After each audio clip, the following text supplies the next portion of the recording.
Yo, yo, yo, yo, yo. Yo, what's good, YouTube? It's your boy RJ, and we got episode 5 of the We Game podcast. Thanks for checking out the podcast. Could you do me a favor? Hit that like button for your boy. Don't let a black man fail. But we got episode 5 of the podcast. We got some pretty interesting topics we're going to get into this week. We got a few topics, actually. But first, we're going to be starting out with GTA 6. So just recently, GTA, there was a ex-Rockstar developer that broke his silence on GTA 6. And let's go ahead and dive into it a little bit. He's basically said that people are going to be upset at the results of GTA 6, which is crazy, by the way, because even though the expectations are honestly out of this world, like, I don't think there has ever been a game that I've been alive for that has had the excitement and hype behind it as GTA 6. So there is like almost an unrealistic expectation on the game going into it, but at the same time, I think they're gonna hit it. I've been doing another playthrough of GTA 5 this week, and the game is just amazing. Even for a game that's that old, it's just amazing. I've been playing it on PC, having a ball.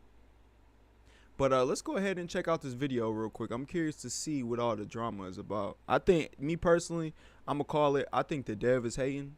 But let's check this out real quick. Hey everyone, how's it going? Welcome back to another video. Today we're going to be talking about a new report that came out this week from an ex-Rockstar developer that says that GTA 6 may leave some players disappointed. Now, when I first read this headline, I was shocked to hear what it said. However, when you read deeper into the story, it actually makes perfect sense, and there is reasoning why some people may be disappointed, and in this video, we're going to be breaking down why, and also why this may not be an issue. Facts. So make sure to stay tuned. We got a lot of really important information to discuss today, but first off, here's a quick shout out, and after that, we'll get into the video. Now, today's shout out goes to a really awesome music artist known as One Universe, and their brand new hit single, theme to it, a little bit of YouTube channel. So if you like very good on their YouTube, I'm gonna jump right into this video. Now, a few days ago, we received a report that GTA 6 may leave players disappointed, and this was according to an ex-Rockstar developer. Now, when first reading this headline, it comes off really negative. However, there are a few important things to remember. Now, according to the report, GTA 6 is going to allegedly feel and play very similar to what we have right now in GTA 5. So that means the story missions are going to feel very similar, the mechanics and the UI may look very similar, and the overall feel of the game is going to be very similar to GTA 5. Now, while this may come off negative at first, this is actually something that could be taken as a major positive. Now, GTA 5 is the best-selling video game of all time, and it's also the best-selling entertainment product of all time, period. So that means that GTA 5 has sold more copies and more versions than any other entertainment product, including TV shows, movies, and everything else. Man, Rockstar knew they hit whenever GTA Roleplay started to take off. When GTA Roleplay started to take off, that honestly revived the entire online. Because I never got into GTA Online personally, but I heard that they started adding like these immersion breaking, vehicles. They added like a vehicle that you could fly with. It had guns on the front of it. Like, GTA has always been a boots on the ground type of game. It's always been a thief, you're a gangster simulator, basically. You see the games today that's like Thief Simulator or Police Simulator. That's the type of games that Rockstar has always strived to be the best in. They always give you an experience that is realistic, it's up to date, but also you can do things in the game that you wouldn't do in real life. Rob banks, do other things that you wouldn't do in real life. And it does a great job of putting you in those moments.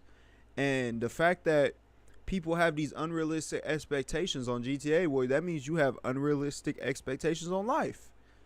Also, GTA does a great job of storytelling for the single player. The storytelling in that game is so immersive. They do a great job of character building.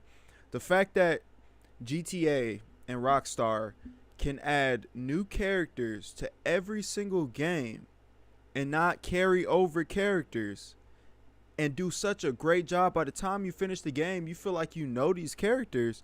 That says a lot in itself. Every single Rockstar game, almost every single Rockstar game, dating back 20 years ago plus, every protagonist they've had, by the end of the game, you've always felt like you understood them. You understood their points. You understood their way of life. You understood who they were as a character, right? And there would be points in the game where you would feel like you were them. You could empathize with them. When there would be certain emotional beats in the story, you felt like that was you going through those events. And so I don't see GTA missing all of a sudden with GTA 6. They know that this is their biggest game ever. GTA 5 was their previous biggest game. GTA 6 had to surpass GTA 5. If I could complain about Rockstar, I would say that one of the few complaints that I would have against Rockstar is that they don't do a good job of supporting single player. I don't think they if I can remember, I don't think they added a DLC to RDR2, Red Dead Redemption 2. Correct me if I'm wrong, but I can't remember a DLC for RDR2 off the top of my head. They ended support for RDR2 online, Red Dead Redemption Online. And honestly, GTA 5 would have suffered a similar fate that Red Dead Redemption Online would have suffered if it was not for roleplay. Matter of fact, correct me if I'm wrong again, the GTA roleplay community is called 5M. The developers of 5M were actually bought out by Rockstar. They bought them out.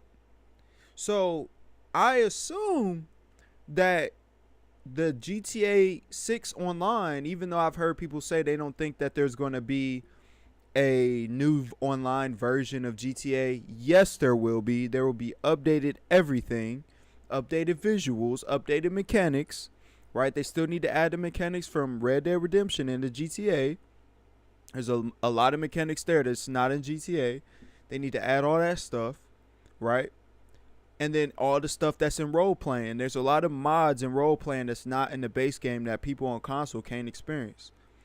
Role-playing in GTA is a PC-only community. But I believe that they want to take this experience over to the console.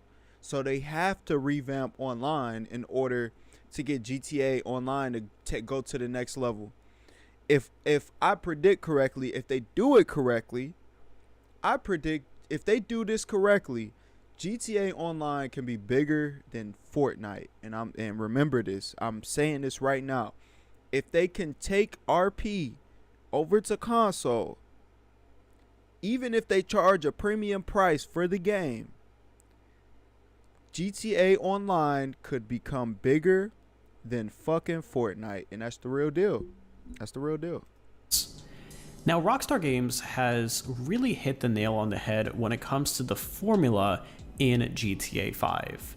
And if we look forward to GTA 6, is there really a need to change that formula to something completely different?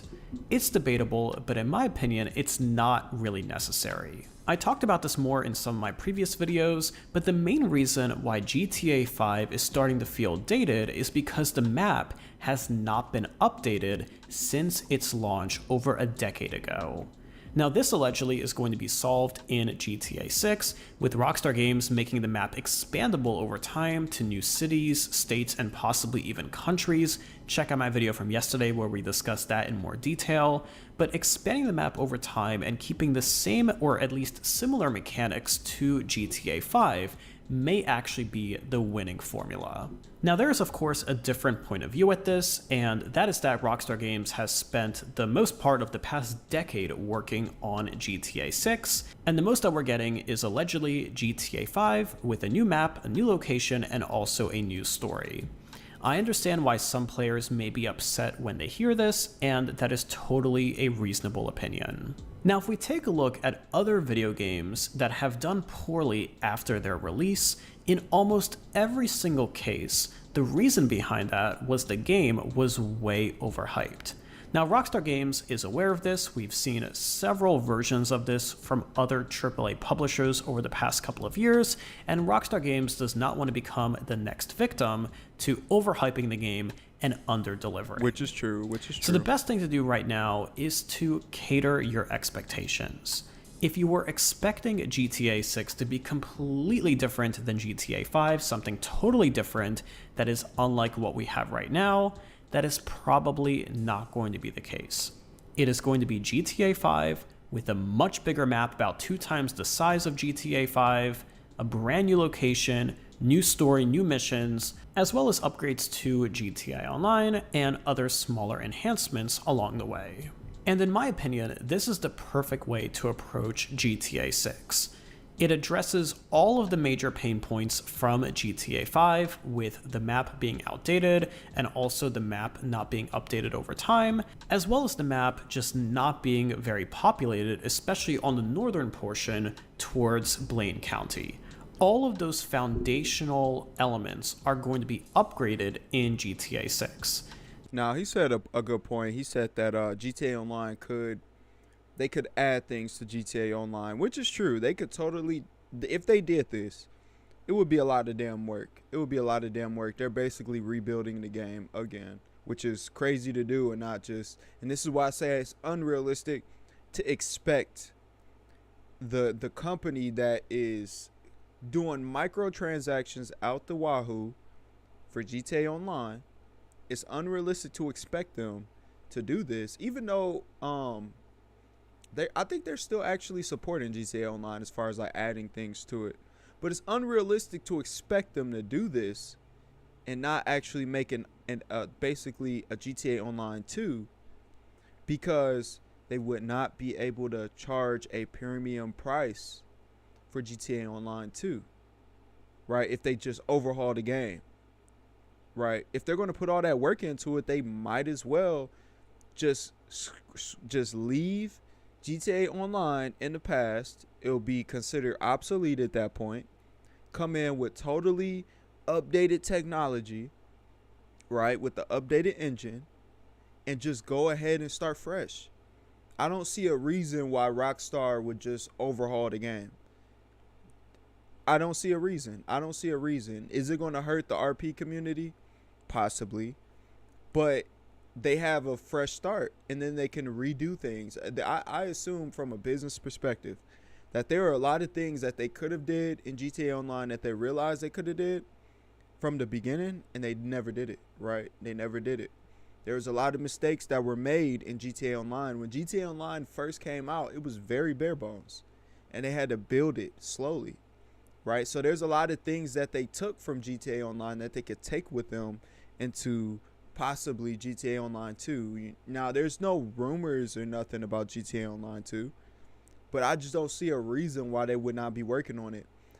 I would suspect GTA Online, if they are making a GTA Online 2, or GTA 6 has a multiplayer component, it would be releasing like, a month, 2 months, tops 6 months after base game release. That's my suspicion, but I just don't see why they would stick with GTA Online. It's obsolete. It's literally obsolete. Now, do the driving mechanics need to be upgraded? Do the UI elements need to be upgraded? It's debatable, but in my opinion, yes, the formula is perfect, and there is no really need to change what is already perfect. People gonna be now, of pissed. course, this is up for debate, and everyone will have their own opinion, but based on what we know so far, it seems like that GTA 6 is going to be a worthwhile upgrade over GTA 5. Facts. However, it is not going to be completely different. And if we take a look back at other GTA games, GTA 4, GTA Vice City, and the previous ones, the upgrades between games were actually quite similar. The main things that have changed for the most part are the map, the location, the storyline of single player, as well as some smaller enhancements including mechanics and physics, as well as weapons and things like that, but that is pretty much it. So based on this report, GTA 6 may disappoint some players, but the only people that are going to be disappointed are the ones that have overhyped the game for themselves. So that's facts. Hey, that's facts. And that's just a good principle to keep with you. Regardless of your own, any game. It don't have to be GTA 6. Any game that you overhype too much, you're going to be disappointed because you're going to end up setting unrealistic expectations. But we're going to go ahead and check out the actual article that was done for the dev that dropped the T, basically. And I want to see if I could find a quote from this dev. See exactly what he said. Because it just doesn't make sense to say that the game is going to be underwhelming or people are going to be disappointed, and we know what to expect. We expect GTA 5 with enhanced graphics set in Florida with current events as satire. That's what we expect. That's what we want. And if you expect more, that's your fault. But he said, let's see. I think this is the quote right here. I believe this is the quote right here. Oh, no, this is the wrong. This is the wrong thing. Let me see. I actually might have it.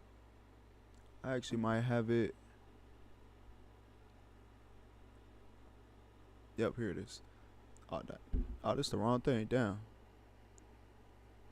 Oh.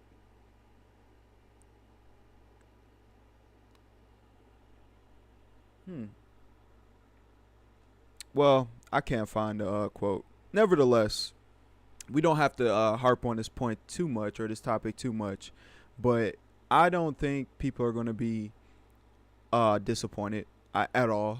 I think people are going to be satisfied. Will there be issues at launch? Hell yeah. Damn near every game has issues at launch. You can't expect a game to be perfect at launch. There's very few games that come out feature complete with no issues and very few bugs at launch. You have to expect that. But as far as the core of the game at its foundation, is that going to satisfy people? Hell yeah. And then people are going to play it. People are going to voice their opinions about what else they want in the game. The developers are going to look at their feedback and see what they can add or what they could take away, and then go from there, right? But as far as people being disappointed as a whole, I don't think so. I don't think so at all. I think that's cap. But we're going to move on to the next topic. The next topic is about Xbox. So Xbox says that they don't have the marketing budget that PlayStation has, which is kind of funny for them to say because they're a $1 trillion company. So the last thing we thought Xbox needed or Microsoft needed was some money. But before I dive too much into my opinion, let's check out this guy, Dreamcast Guy. Dreamcast Guy, I'm not the hugest fan of the guy, but he's been around for a while, and I know he's anti-Microsoft. So let's just see what a anti-Microsoft opinion looks like.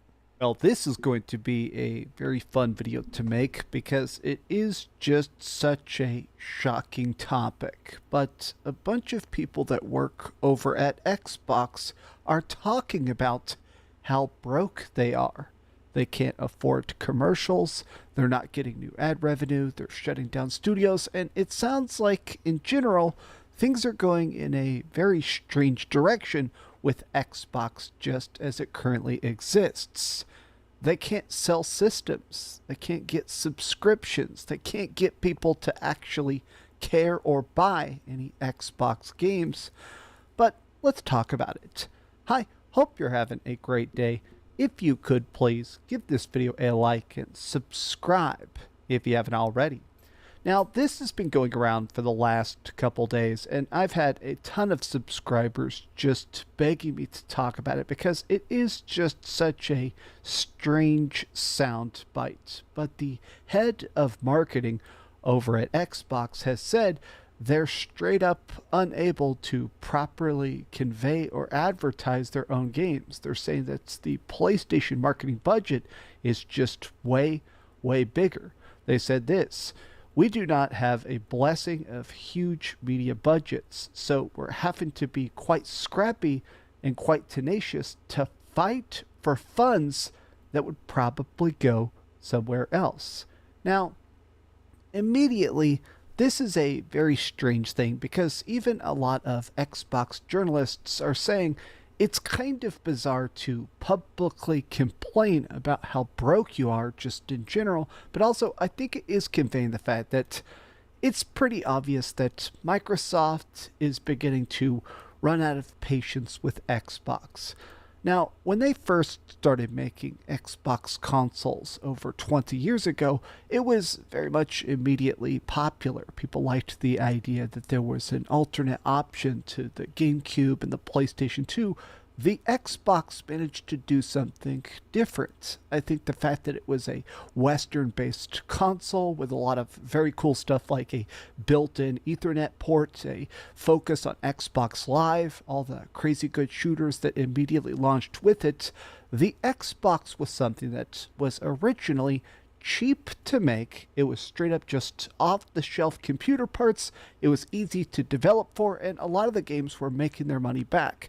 Same thing happened during the Xbox 360 generation, where obviously Microsoft's idea was, okay, we're already making tons of trillions, literal trillions of dollars with stuff like Windows and all their other chat programs and stuff like that. Right. They were always thinking, okay, Xbox is just an extra for funsies experiment. And clearly, that goodwill and that checkbook is beginning to go absent. The amount of funding, the amount of resources is clearly beginning to dissipate. Now, Well, the reason why it's dissipating is because they made a $70 billion investment. Not only that, they made multiple moves in the AI industry.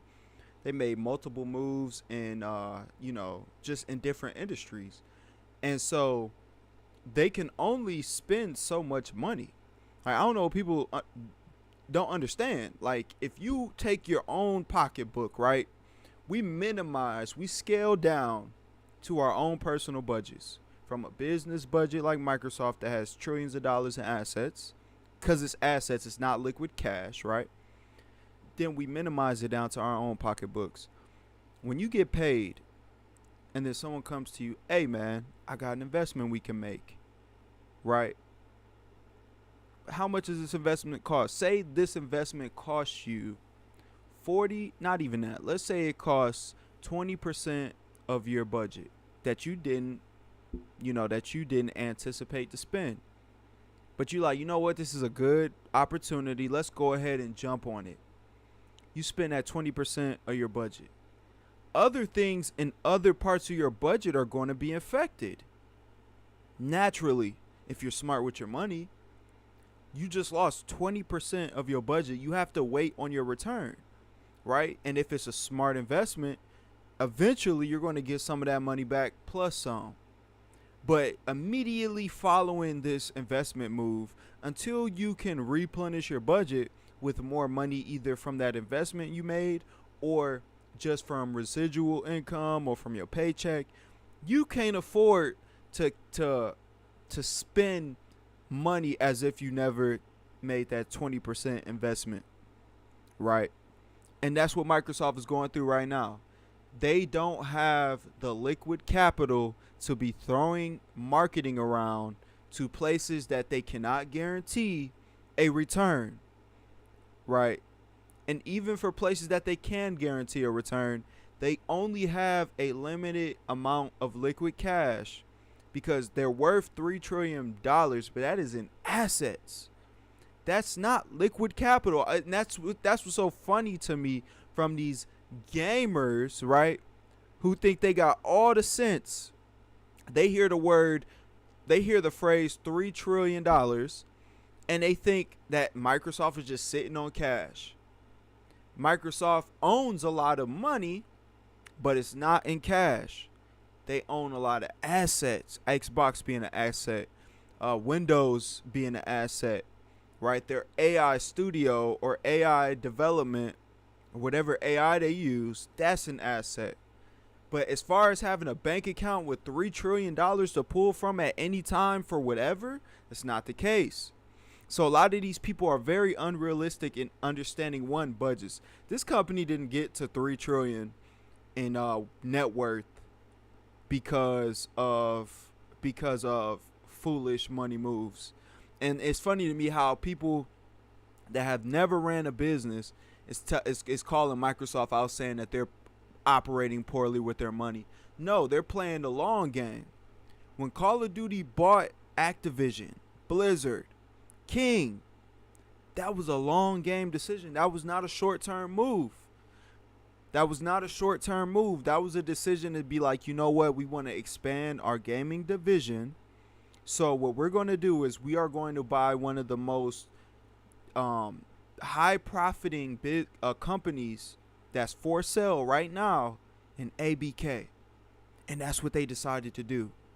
And that was one of the smartest decisions they could have did, because they not only made sure they had a foothold in the gaming industry with Call of Duty, with World of Warcraft on the PC side, but they also made sure they had a foothold in mobile gaming, which has more gamers than every other platform combined. Yeah, I'm talking about consoles, all 3 platforms combined. I'm talking about PC, all the PC platforms, Steam, Epic, GOG, EA, Launcher, all the platforms combined. Mobile has more gamers than all of them. Mobile makes more money than all of them. Look at Monopoly Go. Matter of fact, on your own time. Matter of fact, let's do it right now, because I'm spitting straight fire. Let's look at it right now. We're going to look at Monopoly Go. Monopoly Go monthly income. We're just going to look monthly. Monopoly Go advances to, let's check this out. I'm going to show y'all. I could show y'all better than I could tell you. Monopoly Go, which is one of the most popular mobile games, advances to $2 billion in revenue, which is also a free-to-play game. You do not have to pay to play this game. This is purely microtransactions. Monopoly Go advances to $2 billion in revenue in the first 10 months. Yes, this game has not been around that long, and they have already advanced to $2 billion in revenue. So Microsoft is playing the long game, but in order to get to this point where they can capitalize off the mobile market like they want to, they have to play the long game. They cannot make frivolous decisions right now. They know that they're losing in the hardware sales. They know that they're not going to, because Xbox One hurt their reputation so much. And it wasn't just the fact that Xbox One didn't have the same, pipeline of video games coming in. It was the fact that they made terrible PR decisions as well. Back when Xbox One was first launching, and they made the comment, well, if you guys are going to have, you have to be online to play on Xbox, what about the people that are the soldiers that are overseas in Afghanistan? What do they do if they want to play video games? And the guy had the audacity to say, we have an offline console. It's the 360. Disrespectful. He talking about guys that are service members. That's terrible PR.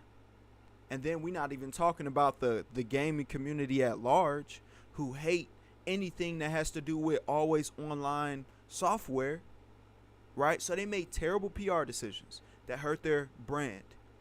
Then they didn't have the games to back up the words, right? That hurt their brand. So they made a lot of bad choices during that last generation that has haunted them to this day. And to be honest, to win in this hardware sales war, It's not the front. It's not the front. Because you got a lot of blind PlayStation loyal cultists, right? I call it a cult. You got a lot of blind PlayStation fans that will never entertain Xbox purchasing an Xbox. Some of these people don't even own PCs. And if you own a PC, I can justify realistically why you wouldn't want an Xbox.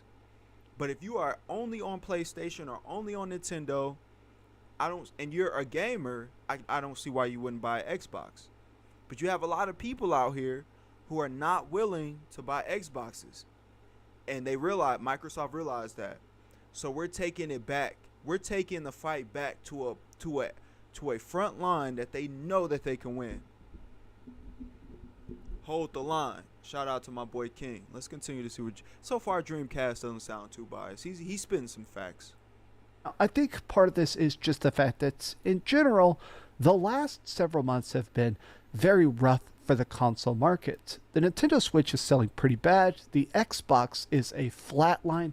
Literally nobody in the world is buying an Xbox right now. The actual sales continue to drop more and more and more. Only the PlayStation is even selling, but that is also not doing as good as clearly Sony. Did he just say only the PlayStation? This is where that bullshit starts to come into effect. This is why Dreamcast guy be getting shitting on all the time. Nintendo is selling very well as well, my brother. Right? Nintendo is selling very well as well. So, yeah, speak on Nintendo. You got Nintendo pulled up right now. What the hell? Hopes.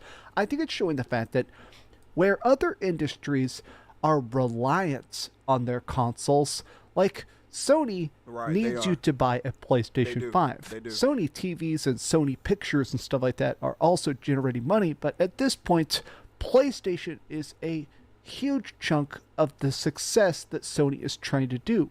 Same with Nintendo. Nintendo does have stuff like the Nintendo movies we're going to get more of, but like if you think about the immense profitability of Nintendo, that is because of the Switch. That's because their fans are buying tens of millions of every single game they release. Whereas Xbox is now in a weird spot where the Xbox isn't selling, the games aren't selling, and people aren't even subscribing to Game Pass. Now that's another cap, right? People love to say people are not subscribing to Game Pass. That is such cap. Matter of fact, Microsoft this week just dropped Modern Warfare 3. I purchased it on day one because I love Call of Duty. I don't give a fuck what these niggas be talking about. I'm a gamer. But yeah, Microsoft just dropped Modern Warfare 3 in Game Pass this week. The issue with Game Pass is not the fact that people are not subscribing. The issue with Game Pass is that it's not growing at the rate that they want it to, right? They have a goal to be at over 100 million subscribers by 2030 or something like that. And the rate that they're growing, they're not going to reach that goal. That does not say and mean that Game Pass is not growing as a whole, because Game Pass offers a hell of a deal for your average gamer. Not everybody is buying all these games on release. Not everybody in the world is paying attention to, not all the gamers, not even console gamers, are paying attention to every game that's releasing. You know, whenever games get delayed, they're aware of it. They're reading news articles on gaming. Not everybody is doing that. Matter of fact, the average gamer only buys 2 or 3 games a year, regardless if it's multi-plat or exclusive. So having Game Pass accessible to you and being able to have day one games and to play an extensive library of games is very valuable. It's very valuable. Like, people be capping when they talk about Game Pass. Put some respect on Game Pass. And a lot of people are saying that this seems like a gigantic final death rattle. The fact that they're jacking up the price, so now that it costs $20 a month, even if you're just trying to play some random games here and there, these charts to actually convey how to get Game Pass, what kind of Game Pass, it's very bizarre. And just 30 minutes ago, apparently they're trying to make a new style of streaming, so they're going to make another tier as well. So that means that you're going to get Game Pass Core, Game Pass Standard, Game Pass Ultimate, Game Pass Cloud Gaming. They're trying to make different styles to essentially say, please just get the subscription service by any means possible.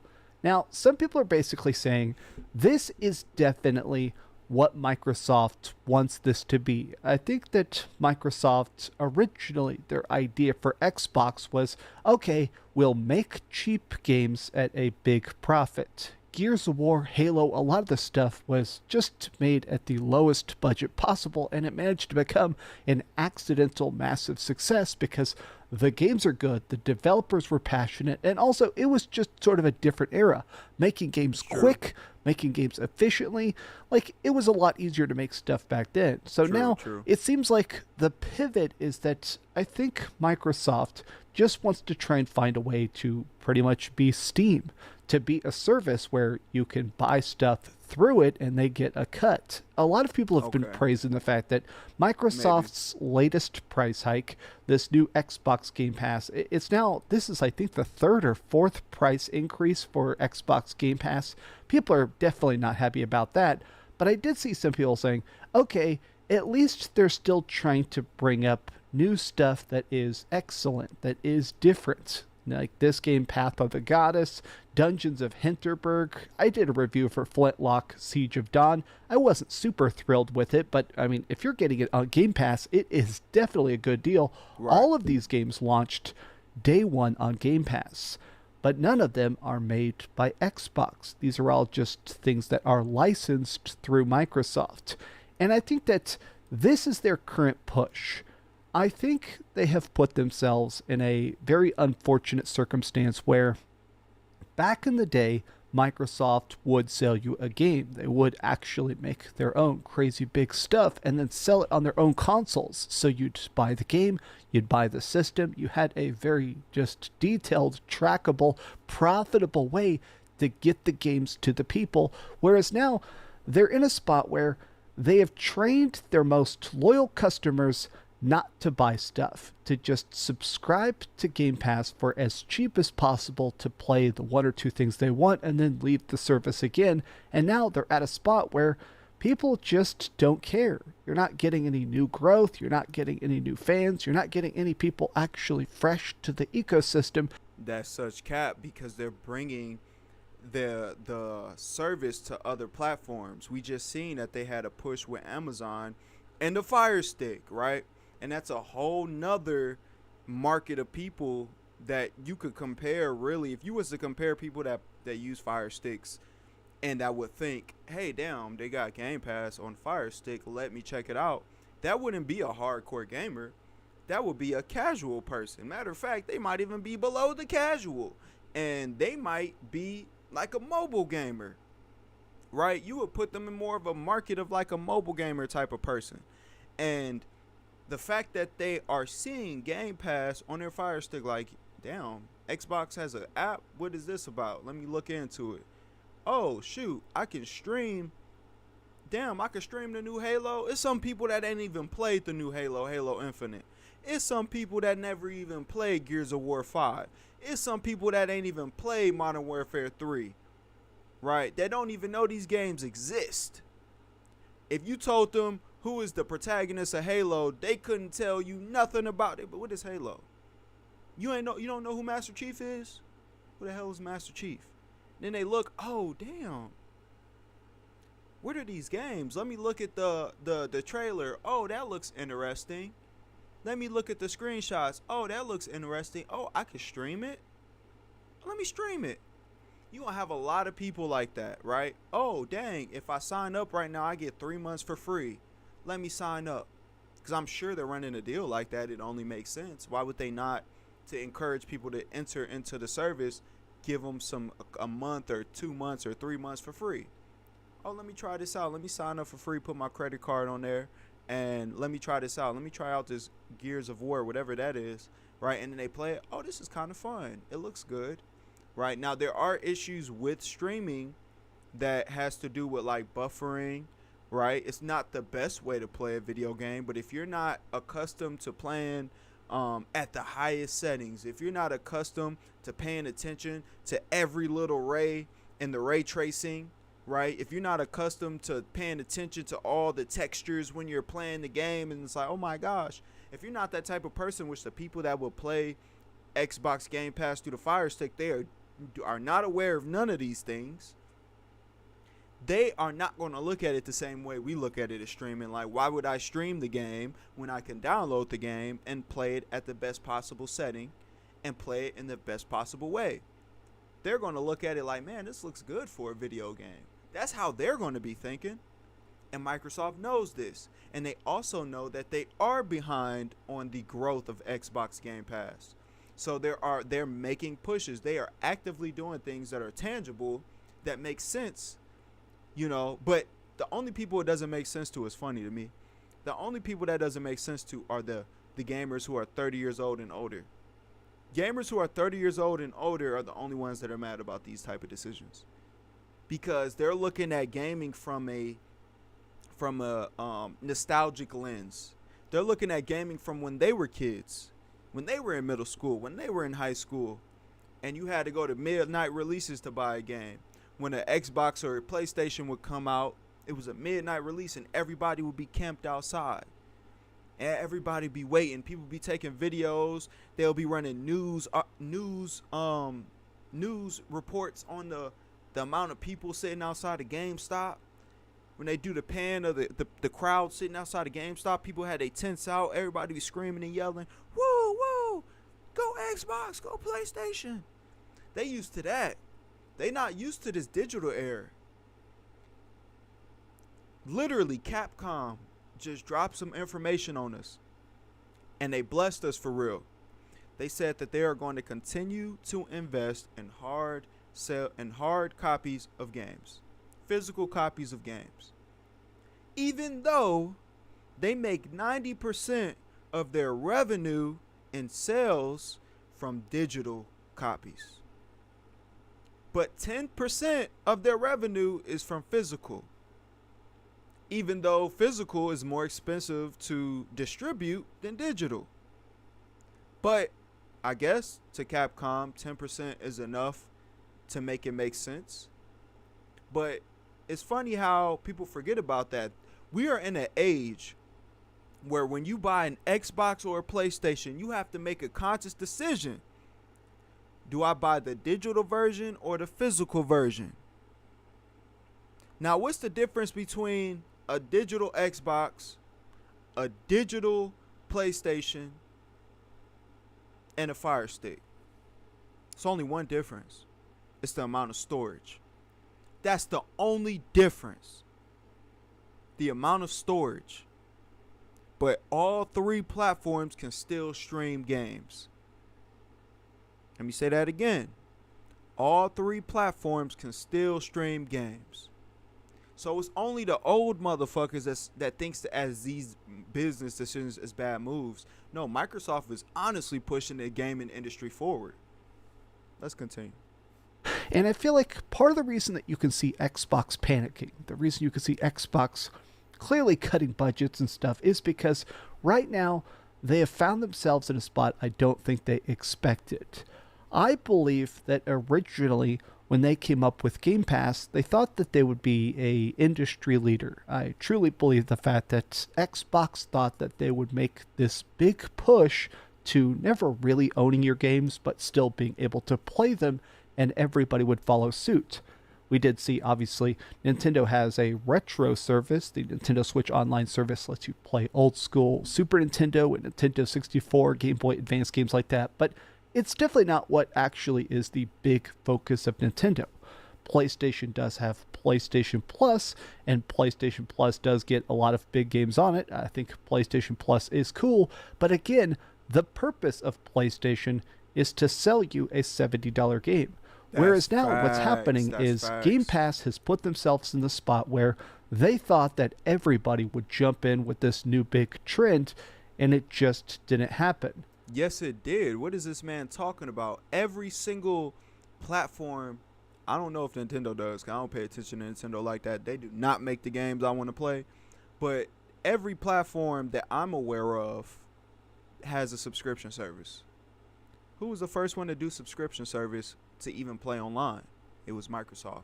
back on the 360. And I used to be salty because I had the Xbox. I ain't had a PS3 till like later on in that generation. I used to be salty that, one, I couldn't play with my friends. So thank God for crossplay. That's an amazing, feature that we take advantage of today. But one, I couldn't play with my friends, right, that were on PlayStation. And then two, I had to pay to play online while my homeboys could play on PS3 for free. I used to be salty because every month I used to go beg my mama, hey, Mom, I used to be like in 7th grade, 6th grade. Mom, can you give me $10 so I can play Xbox? She's like, what you need $10 to play? It is sitting right there. She could not understand why I every month I'm coming to her asking for $10 to play on the Xbox, and the Xbox is sitting in my room next to the TV. She could not understand it. I had to sit there and explain to her, well, you had to play $10 to play with your friends. Couldn't believe it. Fast forward to the PS4 era. What does PlayStation do? I don't even know if it made it. They might have did that in the PS3 era. But fast forward a little bit, PlayStation Plus, right? I know we all remember that, right? And they follow suit. Once they seen that down, Microsoft is able to keep a consistent player base by charging them money to play online every month. PlayStation and Sony, their ears perked up. That's interesting. Fast forward into Game Pass. Microsoft does Game Pass. They explain to the masses and to their competition what they plan on doing with Game Pass. We plan on dropping our games day one on Game Pass. Who else drops games day one on their subscription services? See, people only think about PlayStation when they talk about this shit. They don't think about the bigger picture. Ubisoft does. If you subscribe to Ubisoft Plus, you can play their games day one on their subscription service. Matter of fact, if you subscribe to their subscription service, you get all the premium versions of the game. So you got the standard version, which costs $70. Then you got like a deluxe version. Then you got like the premium edition, which has all the extra DLC content.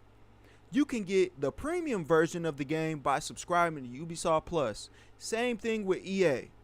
Right now, people are playing NCAA 25, right, on EA, and paying a monthly subscription, and they never bought the game. They was playing it day one.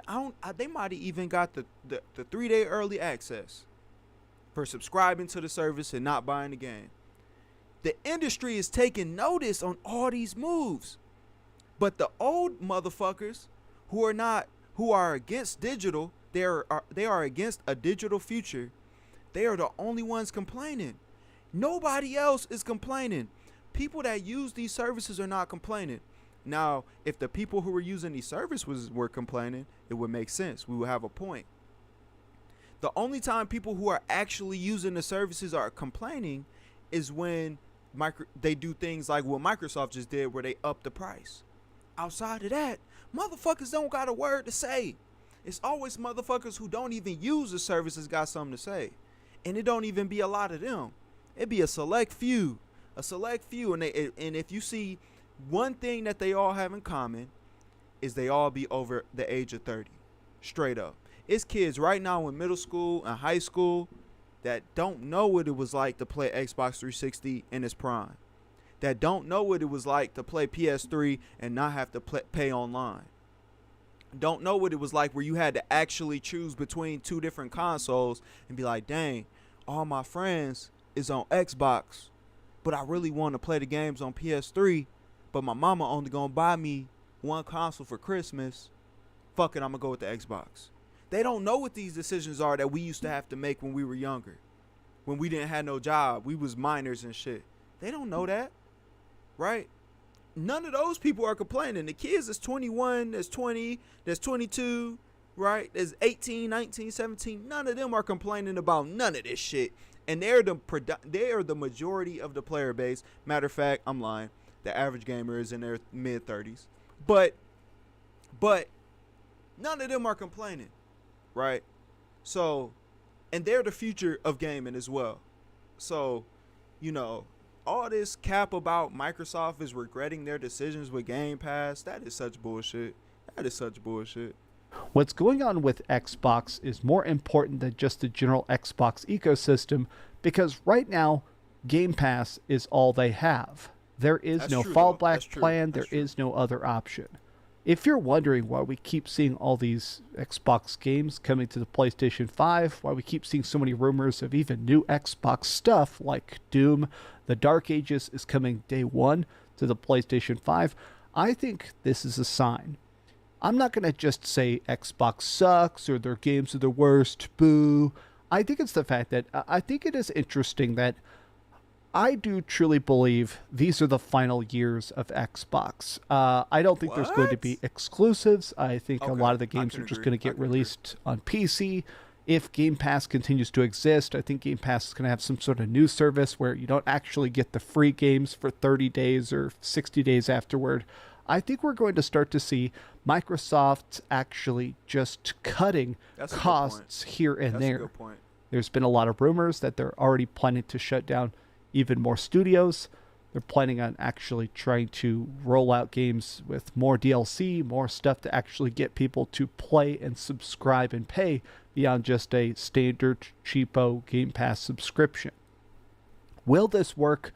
I don't think they will. I think that Xbox has put them in a spot where they have now just decided that if this cannot completely survive on its own, with no marketing, no hype, no cheerleading, I do think this is the end of Xbox. I think this is actually the final days of it. I think that Phil Spencer, the reason we haven't seen him much, or Sarah Bond, I think a lot of these What is he saying, Sarah Bond? He better keep Sarah Bond out his mouth. Because we just seen her interview with Forbes, like a month or two ago. We've been seeing Sarah Bond everywhere. He talking about we ain't seen them much, but we just had a whole Xbox game showcase. Bro, stop the cap. Stop the cap. Like this, that shit I be talking about. Not only that, he made a great point. He said the future he sees with Xbox will be an exclusive, having no exclusives. I can see that. And do you know why I can see that? Is because they're trying to move away from depending on hardware. That doesn't mean they're not going to make hardware. They don't want to, because this is the thing about hardware. Hardware is very expensive to make. Hardware is very expensive to develop. Hardware is very expensive to distribute, right? That whole pipeline of pushing hardware consoles to a home is very expensive for these gaming and these publishers and these companies. It's very expensive. Microsoft realized that it hurts a lot when you cannot meet your sales goals when it comes to selling hardware. But when you don't meet your sales goals for selling games, it hurts. It just don't hurt as bad. Microsoft peeped that. Microsoft has been the underdog since the jump. Microsoft been the underdog since they came into the gaming industry. Back with the Xbox original. PS2 was crushing them. PlayStation really ain't fell off too much in their whole gaming run since the PlayStation 1. Right? But Microsoft realized it's not smart competing with a opponent that has whooped us for over 20 years. It's not smart. We need to learn eventually. Sony did whoop on Microsoft when it came to the hardware. So they decided to move the fight to another industry which they are dominant in, which is software. And Microsoft talking about how they don't have the money to market, I think that's only a temporary thing. I think once they start seeing huge returns on these different investments that they have made over the past 3 to 4 years, that they will elevate to a level that we didn't anticipate. We didn't anticipate Microsoft doing Game Pass. We didn't see that coming. But look where we are today. We don't. There are certain people. I see the vision. There are certain people that can't anticipate the success Game Pass will have. But I see the vision. But we're going to leave that topic alone. Let me know what you guys think in the comment sections or in the chat or whatever. We're going to move on to the next topic. So, this week, Marvel Rivals has entered their second closed beta. And I got a chance to play it. let's talk about it a little bit. So, let me mute this for y'all real quick. Okay. So, Marvel Rivals is an interesting game. I'm not the person that this game is marketed to. I don't enjoy hero shooters really at all. Like, literally at all. I can enjoy it for what it is, and I can see why they're successful. But as far as me dealing with the issue with hero shooters with me is the mechanics. I don't like when I play these arena style games, these arena shooters, right? I don't want to think about the mechanics that these hero shooters bring to the table. I want to be able to see an enemy and shoot the enemy and kill the enemy. I don't want to think about ultimates and power-ups and power hits and high crit hits, and I don't want to think about that healing. You know, I don't want to think about none of that. But from what I'm seeing, Marvel Rivals is doing actually pretty well. They're actually doing let's say this, they're doing better than Concord. And I think a major reason why Marvel Rivals is doing well is not really because of the gameplay. I think the gameplay is serviceable. I think it's good enough. I don't think it's excellent. I don't think it's game breaking. I don't think it's industry pushing or industry innovative. I just think it's good enough. And they're using Marvel IP. That's the true reason why Marvel Rivals is taking off, because people can swing around with Venom and shit on some players, shit on Iron Man using Venom. Or you can run around with Hulk and punch on shit. That's the only reason I think Marvel Rivals is doing good. I don't think if you took Marvel Rivals, switched it out with a new IP in Concord, seeing the consequence of this. You switched it out with a new IP with characters that nobody knows about. I don't think Marvel Rivals will have the success that it's having. Marvel Rivals is leaning really hard on Marvel with this title. Did I enjoy it? It was cool. It wasn't like I literally was only able to play like five games. I had to get off. I uninstalled that shit so quick. But it wasn't because it wasn't like fun. It just I don't enjoy that game style at all. I didn't really like Overwatch, right? So there's no real reason why I would enjoy Marvel Rivals. It's literally Overwatch with a Marvel skin. Literally. If you took Overwatch and you put a Marvel skin over it, you got Marvel Rivals. So it's cool. You know, I can see if it takes off, I wouldn't be surprised. You know, there are a lot of Marvel fans. Marvel is a household name, and even my grandma knows who Spider-Man is, right? So, you know, I could see it taking off strictly because of popularity and the fan base, not because of the gameplay.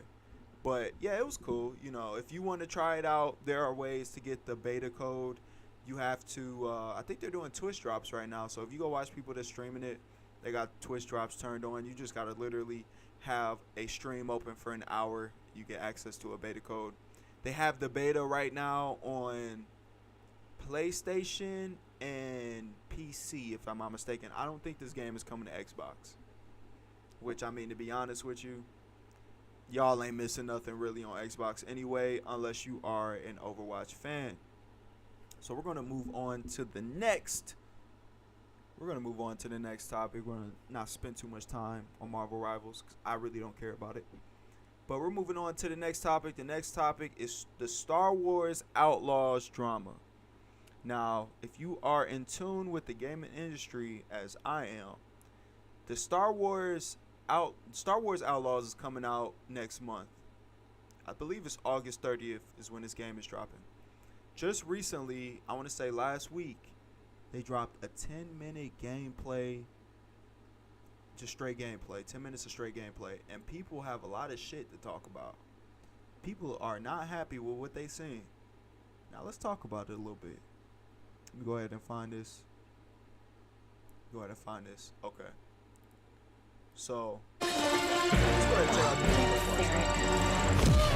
the This month's IGN First is Star Wars Outlaws. We'll be diving deep into Massive Entertainment's open world adventure into a galaxy far, far away throughout July, with new behind the scenes looks and features. We've already explored how Massive brought the cinematic spectacle of Star Wars into an open galaxy setting, and now we're thrilled to bring you a full mission of exclusive gameplay. Taking place on the classic desert planet of Tatooine, this expert mission takes Kate on a journey involving a Jawa and a Sarlacc pit as she journeys from the sand to the stars. First off, I'ma just say this was a terrible mission to showcase because you're showcasing sand, motherfuckers. Like I really sometimes these people get paid a lot of money to make these type of decisions, which is crazy that they do make these decisions. But they get paid a lot of money to make these decisions. Who in the hell decided, hey, we're doing a marketing push to promote our video game that people are already have been skeptical about, people have already stirred up drama around. Let's go ahead and drop 10 minutes of gameplay. That's not a bad decision. But let's drop 10 minutes of gameplay from the mission where you are in the desert. You can't show off the amount of stuff on the screen, right? If you was in a forest, right, you can show off the vegetation, the way the vegetation looks. You can show off like the background scenery, you know, be standing on top of a mountain, showing off the draw distance, right, with the next generation hardware and how much the new hardware can render at once, right? Can show off the little details that you put into the game, and how when you take footsteps in muddy water, it leaves footprints in the mud, right? Or when you're walking through the water is actually moving around your character. You show off gameplay of sand dunes, so that automatically is a hit right there. People automatically gonna be like, ugh.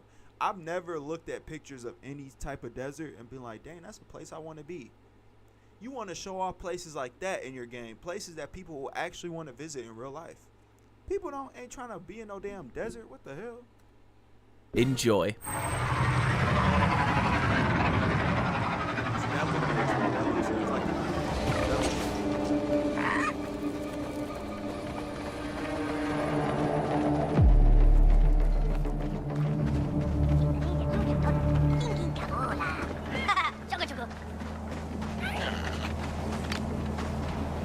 Hey, I heard you could put a turret on my ship. I'm sorry? She said she'll put a turret anywhere if you give her a tooth.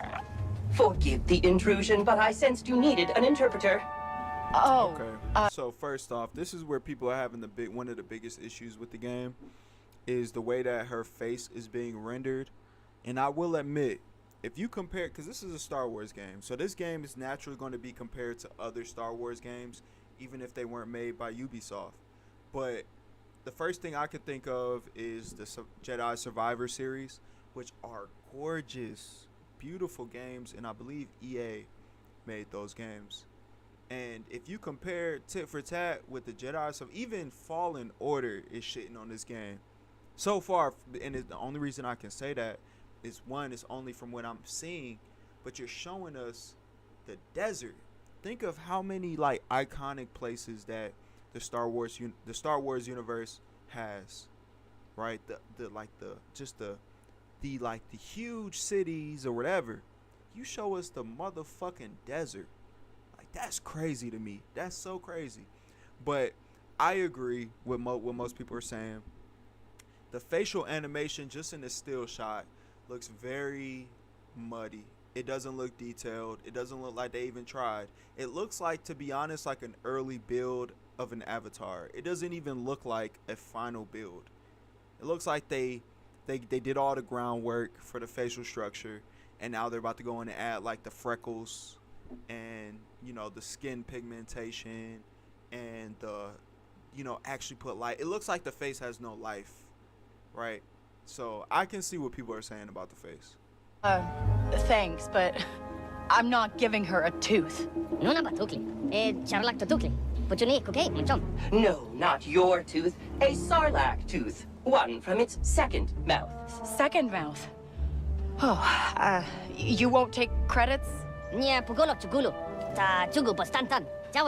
She says if you won't pay for breakfast, you can eat sand for free. A Jawa proverb. No, I get it. I'll get the tooth. But that turret better be good. You have a deal? How exciting. You know, this reminds me of my time negotiating with the Trade Federal. Hey, ND, you know where I can get a Sarlacc tooth? Sarlacc. And you need to find its pit. I'd start in the Dune Sea. What is that?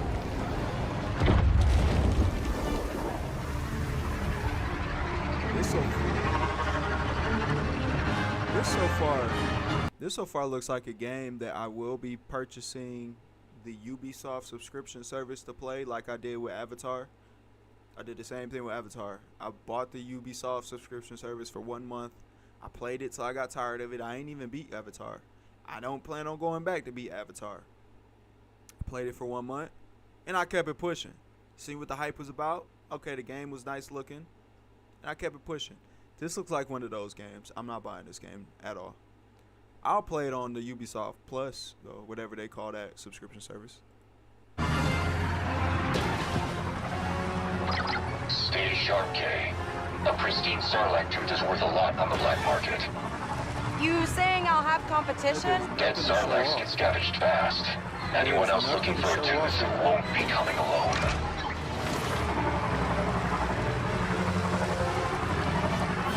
Look, there was so much bullshit driving, IGN had to make a cut and cut to the actual gameplay. That shit is crazy.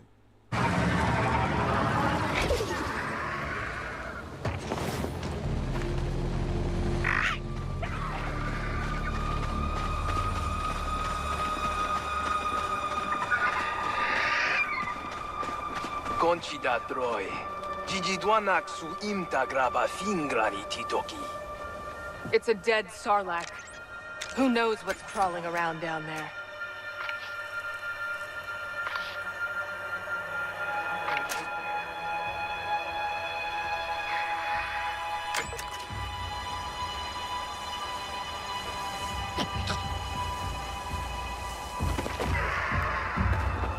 We're going in next. Okay, that's one mouth down. You good, buddy?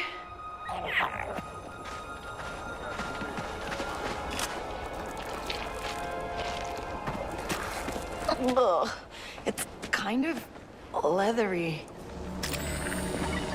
Now this looks okay.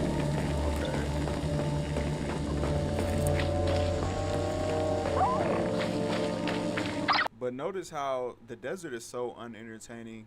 The actual exciting part that takes place in this mission is not even the desert. It's underground. It's crazy. Kay, the Jawas have arrived at the ship. Did they bring a turret? They did. They have yet to confirm that it works. Okay, well, you keep an eye on that. I've got to find a way down to the bottom of this pit.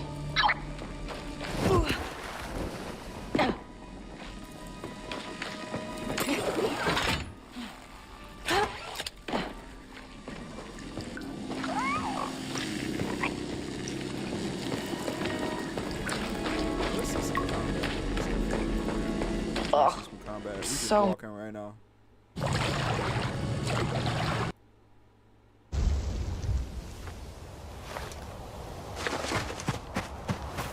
Wait, did I skip the combat? Hey, sorry, droid. I need this more than you. There we go. Here we go. All right, Nix, go get him.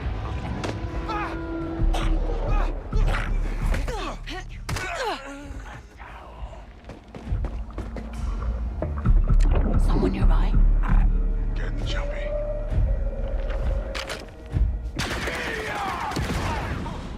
I can dig it. I can dig it. All this for a tooth.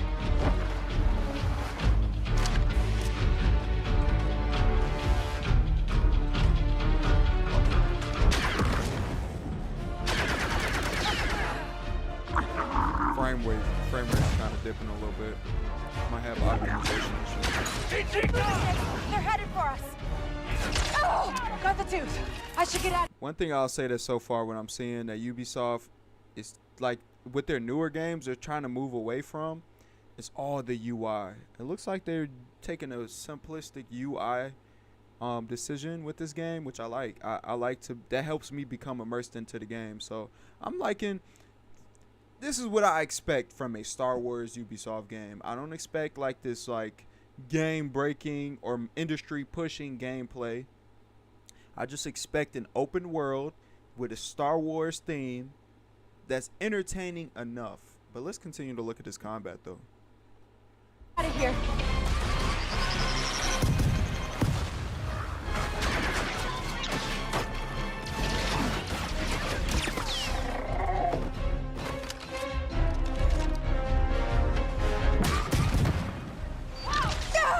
You think you can take me? Come on. We're going loud. Oh!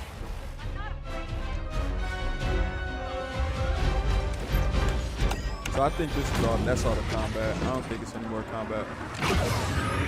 Oh, it's just some space, some ship. Oh yeah. Motherfuckers gonna hate on Starfield. Let's see how this shit goes.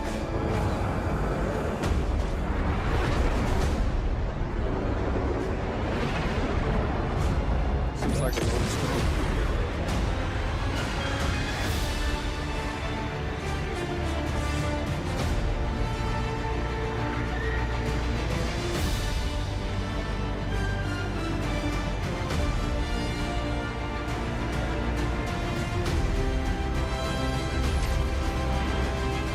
Turret is active, K.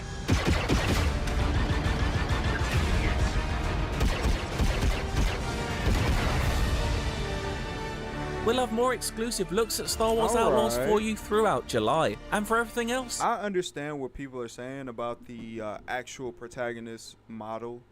It's very underwhelming. They could have put way more. Why would you not put more detail? I understand you're going to be looking at the back of her head most of the game. But that means that when we finally do see her face, it's more important that it needs to look good. So I understand the drama right now. The earlier drama where they were talking about she's ugly. Like, even if, let's say this is what made that conversation so funny to me. Most of these motherfuckers talking about she ugly. If she was a real person, she wouldn't give most of them niggas the time of day. Right? Me personally, I could have bagged her on sight. You feel me? Pulled up in traffic on her. Yeah, I'm like that. But most of these niggas, they can't even pull a girl that look identical. There's a girl out there somewhere in the world that looks identical to this protagonist. She ain't giving none of them niggas the time of day at all. All these fake, oh, I need a baddie to look at. Nigga, you can't even pull a baddie in real life. Shit is crazy to me. But yeah, that's what's going on with Star Wars. I'ma play it probably day one. I'm copping a subscription just to play that. I ain't buying it. Yeah, I'm a Game Pass supporter. So I think like a Game Pass supporter. Subscription for the win. Let's continue on to the next topic. So the next topic, okay, this is interesting. This is funny. So the man accused of sending bomb threats to Nintendo has been sentenced. Let's see this, man. This is funny. I have not heard nobody talking about this. When I seen this article, I was like, yo, hold on, let me find this. Okay, here it is. So man accused of sending bomb threats to Nintendo gets sentenced to prison. Let's check this out. So Kenshin Kazami, the 27-year-old who allegedly made 39 threats to events organized by Nintendo last year. 39 threats, my boy? You that mad at Nintendo, bruh? He that mad about Zelda Breath of the Wild 2. He that mad. That is so crazy. He that mad about Zelda Tears of the Kingdom being like just a 1.55 version of the first game. He made 39 bomb threats. Was convicted to 1 year in jail. Plus 4 more years of probation. That's actually light. Kazami's action led to the postponement of 2 Nintendo events, and the man was arrested in April of 2024, confessing to the crimes, and he told on himself, self-snitching. Between August and November of 2023, Kazami threatened Nintendo 39 times by using the company's online inquiry forums. That's crazy. At the time, yet unknown individual promised to bomb the events and to kill everyone involved. My man, 27 years old, acting like this. He my age. That's crazy.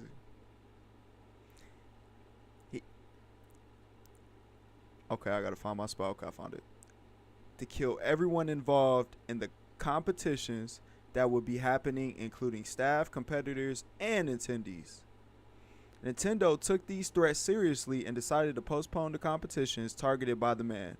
The first event to be delayed was Nintendo Live Tokyo 2024, which would have tournaments of several Nintendo games, such as Splatoon 3, Mario Kart 8 Deluxe. He must have tried to qualify and didn't make the qualifiers.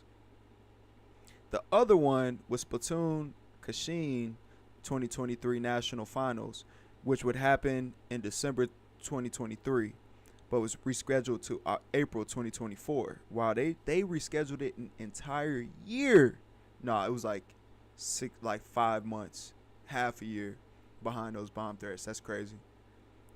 Now, the Japanese media outlet NHK confirmed that Kenshin Kazami, arrested for the threats back in April this year, will spend 1 year in jail and 4 months on probation after that.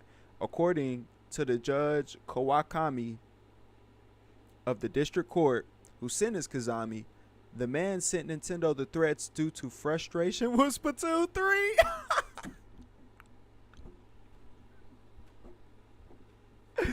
Yo, my man got so frustrated at shooting paint at people that he made 39 death threats. This man is... Hold on. I didn't even know Splatoon 3 was even targeted at people over the age of 18. I thought that was a game for minors, for one. Right? That's when I see the gameplay, that's what I think, oh, this is something a kid to play. This is something my little cousin will play. My niece, right? Not a 27, damn near 30-year-old man. Not only that, the man got so mad at Splatoon that he started threatening to kill the entire staff of Nintendo and all the people who play this professionally. That's crazy. Reports confirm that Kazami was getting increasingly frustrated by losing so much in the popular game. He also blamed Nintendo for designing Splatoon 3 poorly, which would, in his opinion, lead to his constant defeats. So the nigga was so ass at the game that he said, you know what? The only reason that I'm ass is not because I need to get good. It's because they designed this shit so poorly that I suck. Forget about all the people who play this professionally for money. The game is so trash and Nintendo has to pay for this. I keep going 0 and 15 every single game. And I cannot take this anymore. They must pay for what they've done. I can't even unlock a skin because I can't get a W.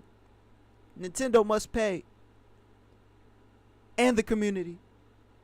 So he made 39 death threats. That's crazy, my boy. In related news, Nintendo has recently revealed that the winners... Okay, so they talking about some bullshit. But, yeah, I just wanted to bring that to y'all attention. I haven't seen nobody talk about this. It's so crazy to me. People out here getting that mad. Yo, it's so crazy that people out here getting that mad at Splatoon 3. Is, you know... Shout out to the Nintendo community. I don't really show y'all that much love because I don't care about none of those games. But, hey... Y'all got a little bit of clout off that. Y'all got motherfuckers out here making bomb threats and shit. 39 of them at that. That's crazy. So we're going to be moving on to the next topic. So an Xbox exclusive, if you discount PC, has just got delayed. And we are speaking about Stalker 2. Now, I am looking forward to this game. Like, truly. I am truly looking forward to this game. Let me just pull this gameplay up and show y'all what I'm talking about. See, this is the type of game I'm interested in. Nintendo don't keep no hits like this. But Stalker 2 has just got delayed. For those who don't know, the developers of Stalker 2 is based out of Ukraine. And so throughout their whole development cycle, they've had to deal with the war with Russia. And that postponed that game and the progress of development tremendously. I could only imagine you trying to make this banger, because for those who don't know about the first Stalker, I want to say it's called Stalker Anomaly. It has a cult following. Matter of fact, there have been multiple games, successful games, that have came out that were inspired by Stalker. One of those being DayZ. DayZ is literally an inspired Stalker game. Escape from Tarkov, right? These open world survival, they're like the originator of the open world survival game, where you go around and loot little cans of food. You start out with a gun that don't have a mag in it. You got to go find a mag, or you got to go find more ammo, right? A open world game that keeps a running story in open world format. Like, Stalker is literally an OG to this open world shit. Literally. And so this Stalker 2, like, I went back, I've been watching a lot of people play. Like, it's a YouTuber named Operator Drewski. And he came up off the Stalker game. That's how he gained his fan base. And I went back and watched some of his videos of Stalker, the first Stalker. And the game is so freaking immersive. So I'm not upset that they needed to delay this game. This is a game that I am highly anticipating. I try to go back and play the first Stalker. It's just too old for me, and I missed the wave. But I enjoy DayZ. I put almost 1,000 hours into DayZ. I put over 1,000 hours into Escape from Tarkov. So I enjoy this format. So I can only imagine how the OG is going to do it with a new addition to the series. But if they needed to delay the game, they're going through a lot right now. You know, I still believe the conflict in Russia and Ukraine is still going on. I haven't heard nothing about, you know, that conflict coming to an end. And this is a game I need it to be good. This is a game I need to be good. This is a game that I could potentially put over 500 hours into. So I need this game to be good. Like, I truly do. So take as long as y'all need to take. I'm tired of these developers releasing these half-baked ass games. It's not feature complete. And so if this delay, which I think they're delaying it for like a couple months, maybe 3 or 4 months. If this delay is what we need in order to get this game where it needs to be, do that. And I'll happily wait. But it's a day one cop, even though and I don't even know if it's coming to Game Pass. Even if it is, I will own this title. I'm buying this day one, and I'm an avid Game Pass supporter. I'm still buying this day one. Yeah, it's like that. So yeah, Stalker 2 just got delayed. You know, I wish the best for these developers. They deserve it. They've been going through a lot, and they need a break. But we're moving on to the next topic. So the Fallout universe has had a new addition, and it's not from Bethesda. Fallout London, the mod that has been in development for who knows how long, just got released actually. Now, Fallout, I've never been into. I ain't even gonna cap. Like, I've been a huge Bethesda fan, or I've been a Fallout fan. I've tried to play 3. I tried to play 4. I tried to play New Vegas. And it's something about the aesthetic of the game that causes, it's not even the gameplay, and it's not even the story, and it's not the RPG elements. it's the aesthetic. It's just whenever I play Fallout games, I just feel like they're behind visually. And I'm not a graphics whore by any stretch of the imagination. Like I said, I'm playing through GTA 5 right now, which is still a beautiful game. Aged pretty well. But I'm not a graphics whore. But it's just something that I just can't get past with Fallouts. I don't know. But I do got my eyes on Fallout London, you know. So let's go ahead and check out this Before You Buy from Game Ranks. I need to make a decision to see if I want to actually play this. Welcome back to another episode of Before You Buy, the show where we give you some straight-up gameplay and our first impressions of the latest games releasing. Hi folks, it's Falcon, and today I'm taking a look at the highly anticipated Fallout London mod for Fallout 4. Ever hear of Enderreel for Skyrim? It's basically that, but for Fallout. It's a massive total conversion that completely overhauls the game with a new setting, new gameplay mechanics, new enemies, new weapons, new everything. It's super ambitious. It's basically another game. I love a good total conversion mod. They're basically the holy grail of video game mods. Many are attempted, few actually ever come out, but when they do, you better believe I'm there. When dedicated fans go in and completely transform a game into something new, that's exciting to me, especially when they're using a setting as rich with possibility as Fallout. The idea of a Fallout game set somewhere other than the continental US is so intriguing because it means that everything is new again. As much as I love these games, the world building does start to feel a little small at times, so having a game where there's none of the established factions like Brotherhood of Steel, it's very exciting. It's like a blank slate for someone to come in and make something that feels Fallout, but without all the stuff we've seen a bunch of times already. On that front, Fallout London delivers in spades. Actually, it delivers in pretty much any conceivable way. This is up there with the most impressive mods I've ever played, period. It's not without some understandable flaws. I mean, at the end of the day, it's a passion project made by fans, and it's completely free. Although, if you like it, you can go to fallout4london.com and donate to them, and I would highly recommend it because this kind of effort deserves some reward, honestly. Everything about it is just so frickin' impressive. One thing I want to make clear is that this is very much a first impressions kind of review. The mod's long. I've really only scratched the surface, so I can't quite say if the quality is consistent all the way through yet, so keep that in mind. And one more thing before starting is there's a little troubleshooting to be done. It is a mod, so getting it installed isn't as easy as simply pressing easier. There's one other issue I do want to address up front. When I started playing the mod, I experienced a whole lot of crashes at first. It happened after the introductory train ride and happened pretty consistently from there. If you're playing the mod and it's crashing, there is a solution.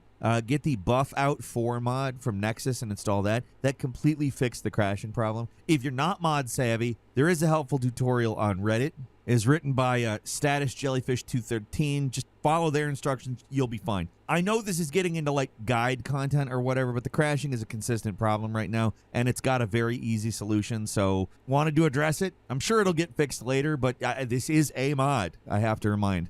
And, you know, on that token, let's start talking about it rather than how to install it. It changes just about everything. You're obviously on a new landmass. It's London. The devs say it's about the size of Boston and Far Harbor combined, and I believe them because it does feel gigantic. There's new London-flavored factions, some simple ones like hooligans. They're replacements for raiders, but there's others that are more heavily themed, like the mod like Isle of Dogs Syndicate. And I mean like British mod style, not like game mod. Look it up if you don't know. It was a thing. There's the Beef Eaters, who are literally cannibals. There's a naval-themed Jack Tars, and those are just the enemy factions. There are ones you can work with, like the Vagabonds, the World War I soldier like Tommies. There's the wealthy gentry and the revolutionary Fifth Column. There's guys cosplaying as King Arthur and anarchists called the Pistols. A lot of factions, a lot of characters. Where the original Fallout games go so heavy on Americana, Fallout London does the same thing for England. English culture is everywhere in this mod.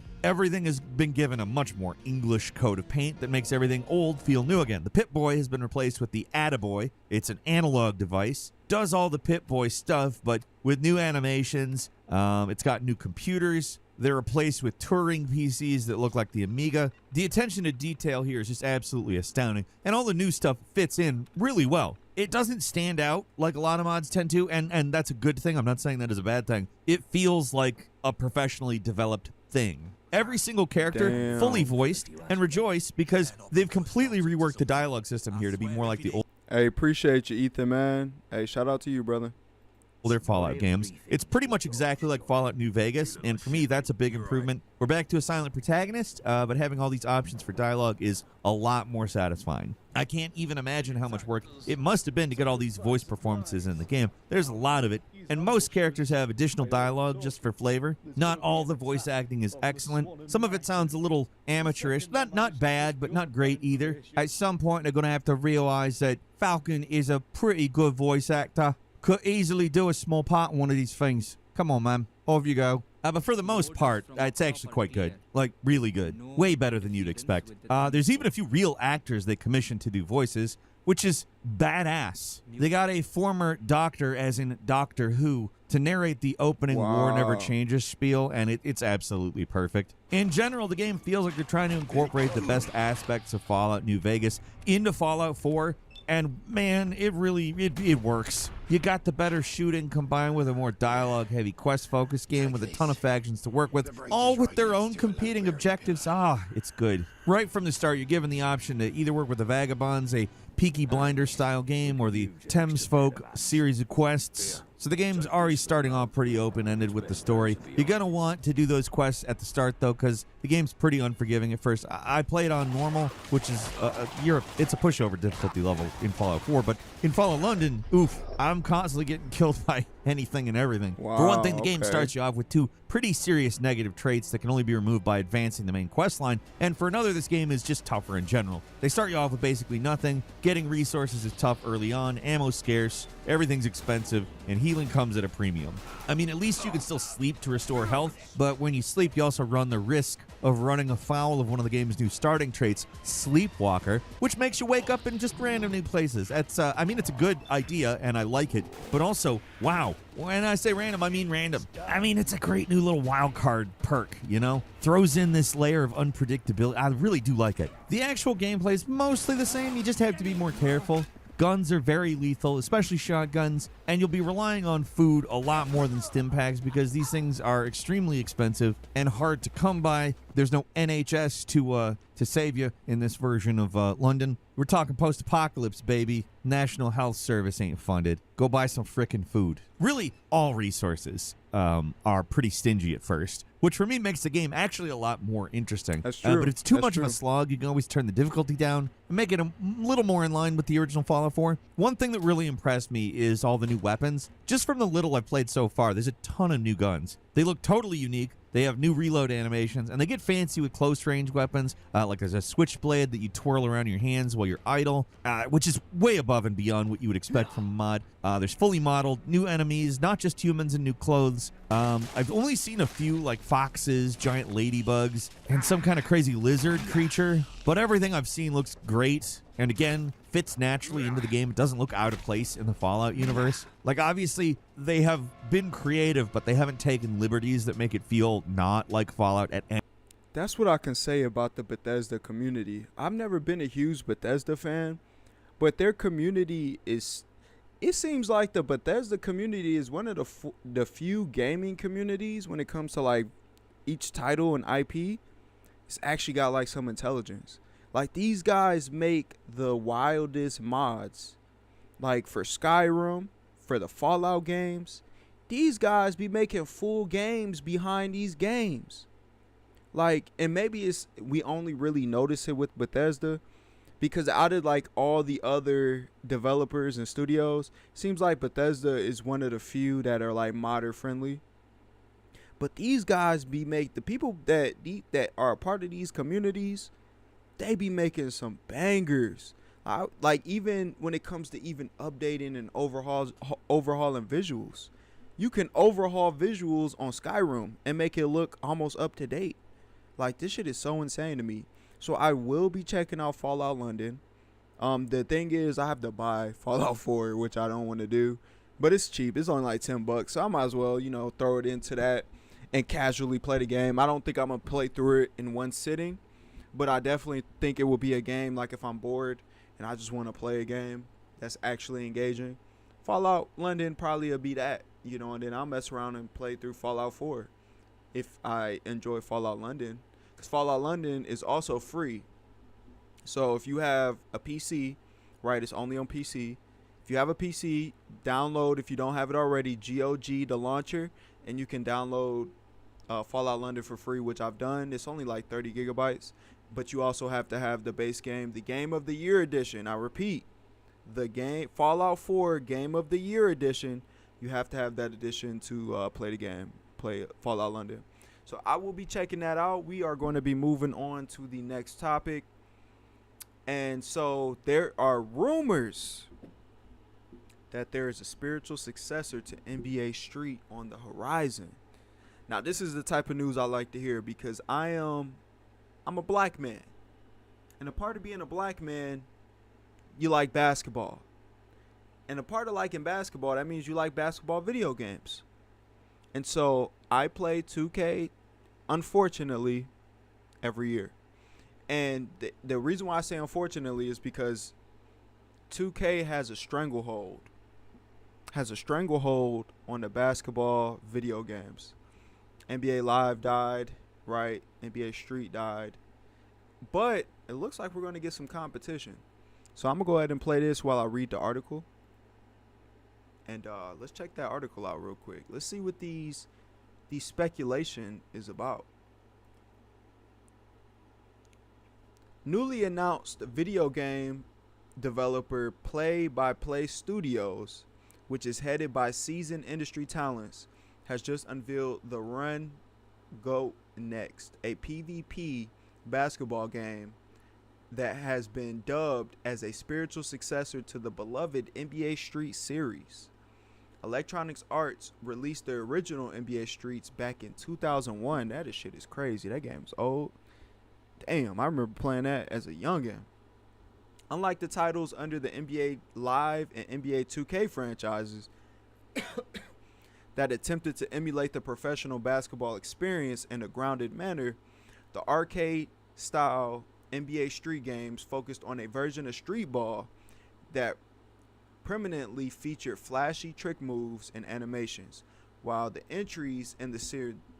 entries in the series often regarded as some of the best. While this entry in the series often regarded as one of the best NBA games ever made, the franchise has lain dormant for a long time.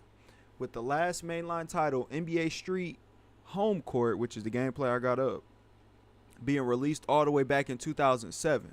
However, a game many have described as a spiritual successor to this series has finally been announced. So it's not a rumor; it's actually been announced, and is set to come out for the PC, PS5, and Xbox Series X and S in 2025. So this is something that's coming out next year. Real quick, if I was to give a tip to this developer, stay clear of GTA 6. All right, it's gonna hurt your sales. Even though you are a sports game, it's going to hurt your sales, for real. The people that's going to play GTA 6 is also going to play your game. It's going to be a whole bunch of niggas. You do not want to be close to GTA 6.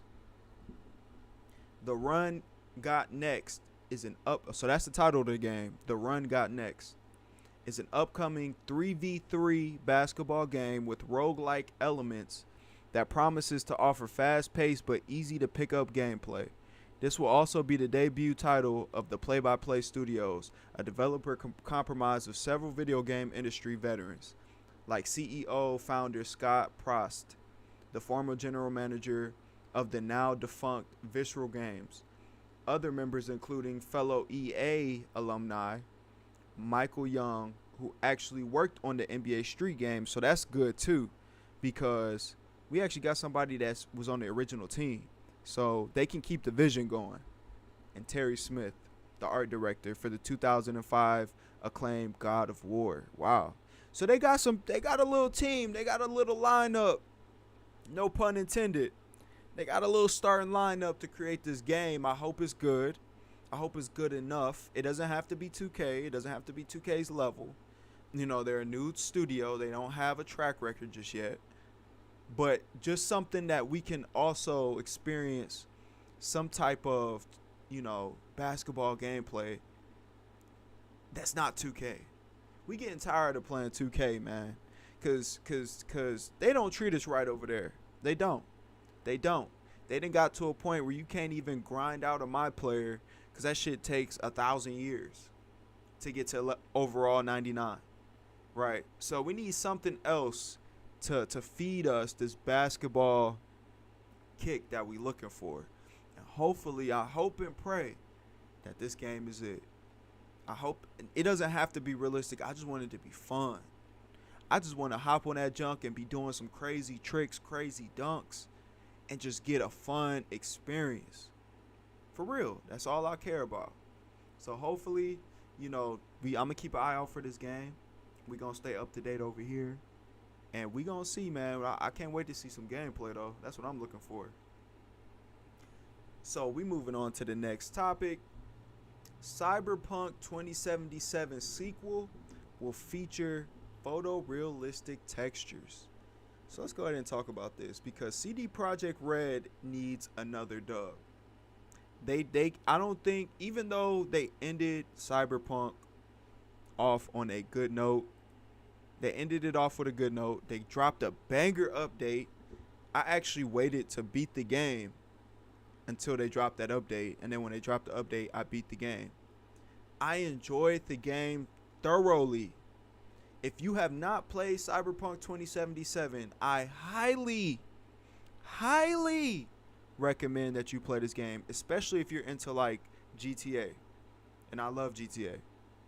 But this is like literally the first person Cyberpunk world GTA. Literally. And I enjoyed it thoroughly. So it's crazy to me to see that they're dropping photorealistic graphics, right? With the new Cyberpunk.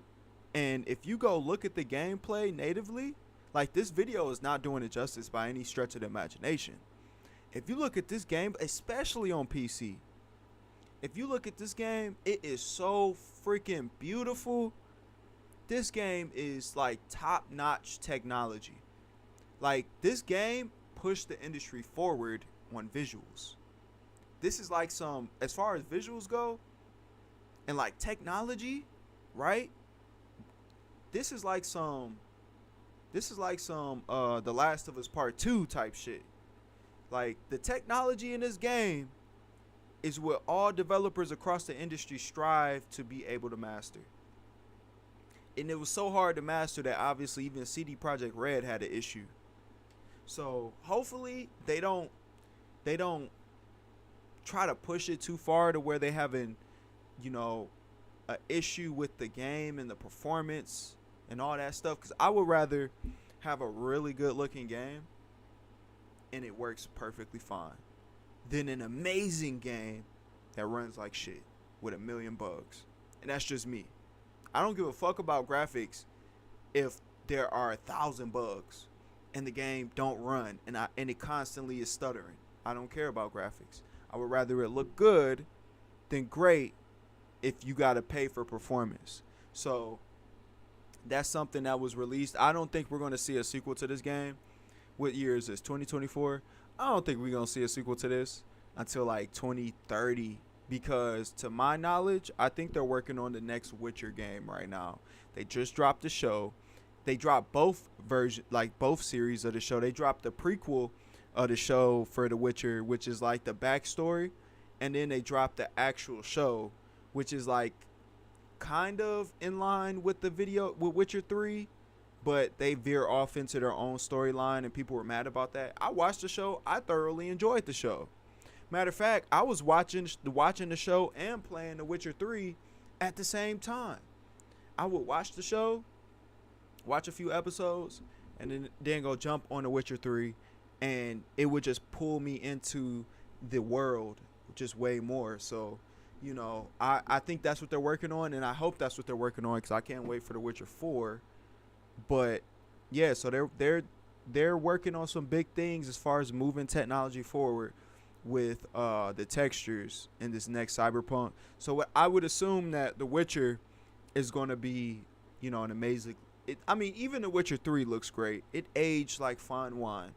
Like it's not, of course, up to par with shit, Cyberpunk 2077, but it's like up to par with like GTA 5. Like it's like you could tell it's from last generation or whatever, but it ain't so bad that you like, you know. So we're going to be on the lookout for more news coming from the sequel for 2077. We're going to be moving on to the next topic. So Helldivers 2 has a massive update, Escalation of Freedom, on the way.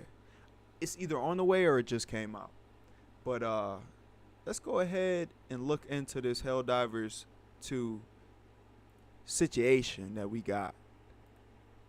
And I got some things to say about it, but I'm going to read a quick snippet of this article about Helldivers. So Helldivers 2 reveals a massive new update called Escalation of Freedom, arriving on August 6th, so it hasn't dropped yet, adding new content and quality of life changes for all players. After a whirlwind first few months after launch, things have slowed down for Arrowhead Game Studios' popular third-person cooperative shooter, Helldivers 2. The game itself continues to evolve and change thanks to consistent major orders directing players to points of conflict on the map. After the past couple months, there have seemingly been no shortage of rumors swirling around a new enemy faction that could be joining the fight. While Termins and automatons have typically kept the eastern and western parts of the map occupied, many have speculated that the Illuminate faction could be returning to Helldivers 2, though at this point nothing has surfaced officially yet. However, it seems that the lack of major updates is finally coming to an end as Arrowhead Game Studios reveals a massive new update called Escalation of Freedom. Now, I thoroughly enjoy Helldivers 2. I have over 100 hours in the game, and most of that time is me solo queuing up. Like, very few of those hours are actually me playing with my friends. So, like, any game that I can play with other people and have a good time while I'm playing solo, is a great game to me, right? The issue with Helldivers 2 that I have to bring up is the repetitive gameplay, right? Because there gets a point that every person that plays this game reaches, where you've played in all the biomes, you've done all the missions, you've made it all the way up to the highest difficulty, right? You unlocked all the upgrades for your ship. You've bought every different variant of armor that you can buy, right? And I even bought a war bond. I spent $10 on the game. I supported the game. But there comes a point that you touch on every aspect of the game, and then you feel like, what am I playing this for? The progression in the game is trash. I have to say that. It's good if you are new to the Helldivers 2 game. But if you want to play it for years, it's trash. There is no like real satisfaction in the progression, because you start to notice the cracks as you continue to play the game. First, you realize it don't matter what world you're on, you're doing the same missions. You could be all the way across the galaxy fighting automatons, and you're doing the same missions that you were doing when you were fighting the bugs, the termites, right? So you notice that crack. Then you notice the armors. Well, shoot, let me have a build, right? Let me go for a certain build, right? But then you realize these armors might look a little different. They don't look that much different. They might look a little different, but they all have the same like stats, right? And they don't even have like variations in the stats, like where like you play Diablo, they might have 10 armors that look exactly alike, but each armor has different stats on it, or different percentages, right? Or different levels to it. And Helldivers doesn't have that, right? They don't have the percentages and, oh, this armor looks like this one, but this has 5% extra crit damage, while this one has 5% health regen. It doesn't have that, right? Or this one has 10% crit damage, while this one has 15% health regen. It doesn't have that. So you can't really grind for nothing outside of the upgrades on your ship. And after you stack so much, you are just stacking super credits for nothing, right? You're waiting on the shop to upgrade the armor, but then when the armor upgrades in the shop, you realize it's the same stats on the armor that you already got. So that's where you start to notice the cracks. And I think that is one of the biggest issues with Helldivers. Is it's not the gameplay. It's a very fun game, especially if you're playing with your friends. It's very fun. It's just the progression. There is no real, like, after you do like a certain amount, there's nothing else to play it for. So it's like you will really have to love the gameplay in order to continue to play it, right? Because there's nothing else that you can grind. And there's no builds. You can't really do builds. Like, you can't really attach yourself to a certain build and play style and just run with that and then take it to the moon. You can only hit the ceiling. It's a ceiling to it, and that ceiling is very low. So, you know, if they were able to add more features when it comes to that, to doing player builds, that's going to unlock the long-term live service model that they are on the cusp of getting and obtaining. They are literally almost there, right? But there's just a couple cracks that's really hurting, and it's causing the player base to fall. I think someone just did an article on it. The player base fell like 90% over the last 6 months. And it wouldn't have fallen that much. It might have fallen like 50 or 70%, which is still a good, you know, it's still good to be at 70% less of what you launched at, right? Compared to most games and trends in the industry. It wouldn't have fell 90% if they had a better progression system. So they're dropping a new update. I will be there for day one of that update because I love Helldivers 2. It's a very fun game. It's very engaging. I love like the lore to it. It's not a lot of lore, but the lore that we have, that we know about, is it's comedic, and I appreciate that. It's comedic in a way that doesn't come off try hard, and it doesn't come off out of touch. And I appreciate that. You know what I mean? It's satire. I love satire. Anything satire orientated, I just love it. So, you know, we're going to see what this, you know, this update does. I know it's going to boost the player base, but at the same time, it's only adding a band-aid to a gunshot wound. Even though there's going to be an update, even though they might add a new faction, what's the point of playing a new faction if we're playing the same missions? Even if they add 2 or 3 more missions, eventually those missions are going to get old, right? So if they can become aware of these things and really hone in on progression, I think they're going to have a winner. I think they really could have a winner for real. They really could. So I wish the best for Helldivers 2. I will be there for the update. We are going to move on to the next topic. So, over $1 million. We got another robbery. Today is just these motherfuckers robbing Nintendo, man. Or committing crimes against Nintendo. Let's say that. So, over $1 million worth of Pokemon cards have allegedly been stolen. We not only have some upset Splatoon fans, but we have some Pokemon fans that's about that life. Yeah, we got some Pokemon fans out here that's really about that life. Let's go ahead and find this article real quick. So many damn tabs open and shit. Okay, here it is. Okay, let's get into it. Let's get into the meat and potatoes of it.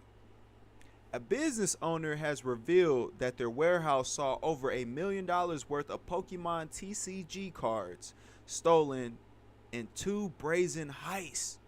This is not a regular robbery, folks. This is a heist. This is a GTA heist. Crazy. This is some next level shit, right? This is real. I've been in the streets before. I was in the streets for some years. I never once thought to hit a lick on some Pokemon cards, man. This is some next level shit. Y'all need to pay attention. You motherfuckers out here robbing convenience stores and old ladies for their purses and shit. Y'all focused on the wrong bag. The loss in this monumental. Okay, they worded that weird. The loss is a monumental for the business. Yeah, they worded that weird. And highlights a continuing problem in the Pokemon CG community. Don't tell me so. You're telling me that there is an issue in the Pokemon community of motherfuckers getting robbed for their Pokemon cards. What?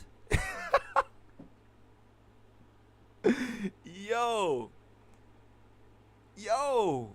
Motherfuckers is really out here getting robbed for they poke. Oh, man, you got that Charizard card, my boy? Let me hold that. Yeah, it's mine now, buddy. Oh, you got that Pikachu card? Let me hold that. Unfortunately, crime can strike wherever there is opportunity to make money. And Pokemon TCG cards have been a big target as of late. News recently broke of a midday robbery at a game store that ended with an employee being assaulted. Damn, so even an employee was like, you guys are not touching these cards. I'm willing to die behind these cards. Of an employee being assaulted, all for the sake of stealing 3 Pokemon TCG cards. These motherfuckers went in there and only took 3 cards. They knew what the fuck they was doing. These are not your average robbers. These are not your average criminals. These motherfuckers went in there and they knew exactly what they wanted. They needed that Charizard. They needed that Pikachu. That's all. Leave all the other bullshit. Give me that Charizard right now.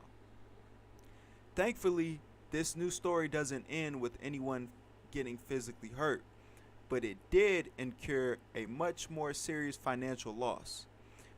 The crime transpired in Newton Aycliffe, England. Oh, so they popping off in England. The Brevs popping off over there for them Pokemon cards. Okay. At a warehouse for a shop called Total Cards. The owner, Adrian Marsden, says that on June 14, 2023, the store's warehouse was broken into, and Pokemon, Yu-Gi-Oh, and Magic the Gathering cards were stolen from the inventory. So they not only know about the high value Pokemon, but they know about the high value Yu-Gi-Oh and Magic. That's crazy. The crime was reported in the hole that the burglars created. These motherfuckers bust through the wall. God damn, this is a real heist. To break in was patched up. However, this was only a prelude as the thieves returned. They must have left Charizard. Apparently, having decided that it was worth going again. The second theft was on June 23rd, and the perps seemed emboldened from their last break-in. This time, after entering, the thieves immediately redirected the security cameras to avoid identification. They were reportedly in the building for 45 minutes and carried out a large amount of merchandise to a waiting van.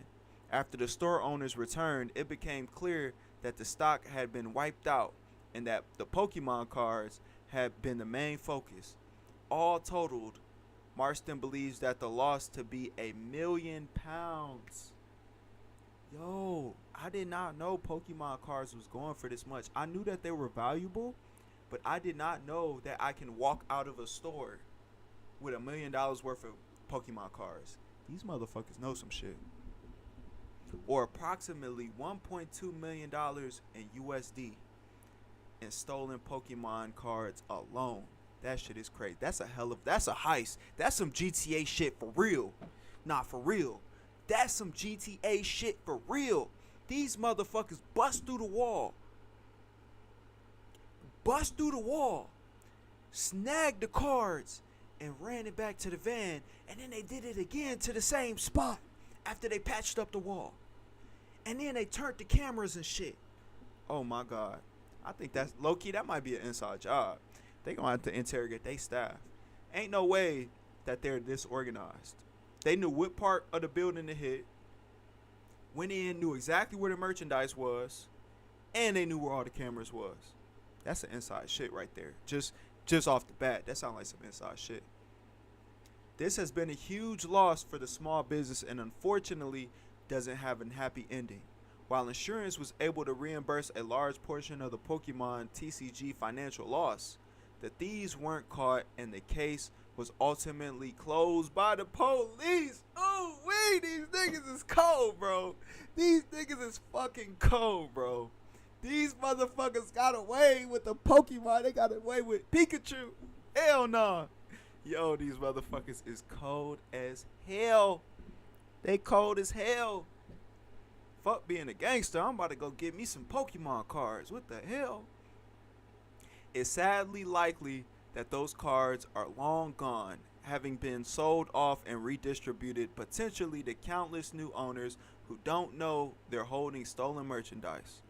Unfortunately, this is an ongoing problem in the Pokemon TCG sellers and collectors. Some Pokemon cards are ludicrously valuable, which is I'm just not finding out, making them a big target, and they lack any form of individual identification. Even if a card were recovered, there'd be no surefire way of proving that it belonged to one person in particular unless they had defaced the card with a personal marker. From big box stores to small businesses to individual collectors and sellers, selling Pokemon TCG cards seems to be a risky business that can attract the worst kind of attention. Who knew selling Pokemon cards is like selling dope? You playing with your life. You playing with your life selling Pokemon cards. Nigga, what? You playing with your life. Fuck being a dope dealer. They about to go get the Pokemon Man. The Jack Boy's coming from the Pokemon Man next, man. If you out there selling Pokemon cards, I hope you keep that tool on you, because some niggas is looking for you. Yo, that story is so crazy to me. Wow. So, shout out to the boys. I don't ever condone crimes unless you can get away with that shit, But shout out to them boys. They knew the play. They hit them. They hit them twice, and they hit them hard. And the motherfuckers made off of 1.2 big ones. We moving on to the next topic. So No Man's Sky is also getting an update. Now, I played No Man's Sky. Let's go ahead and check out this real quick. I played No Man's Sky. I'm not really into the art style. I'm not even going to shit on the gameplay. The art style is what did it for me. But every time I see something on this game, it's just more intriguing to me. So let's go ahead and check this out real quick. Let's make it an opinion off this new update. Let's see what they got going on.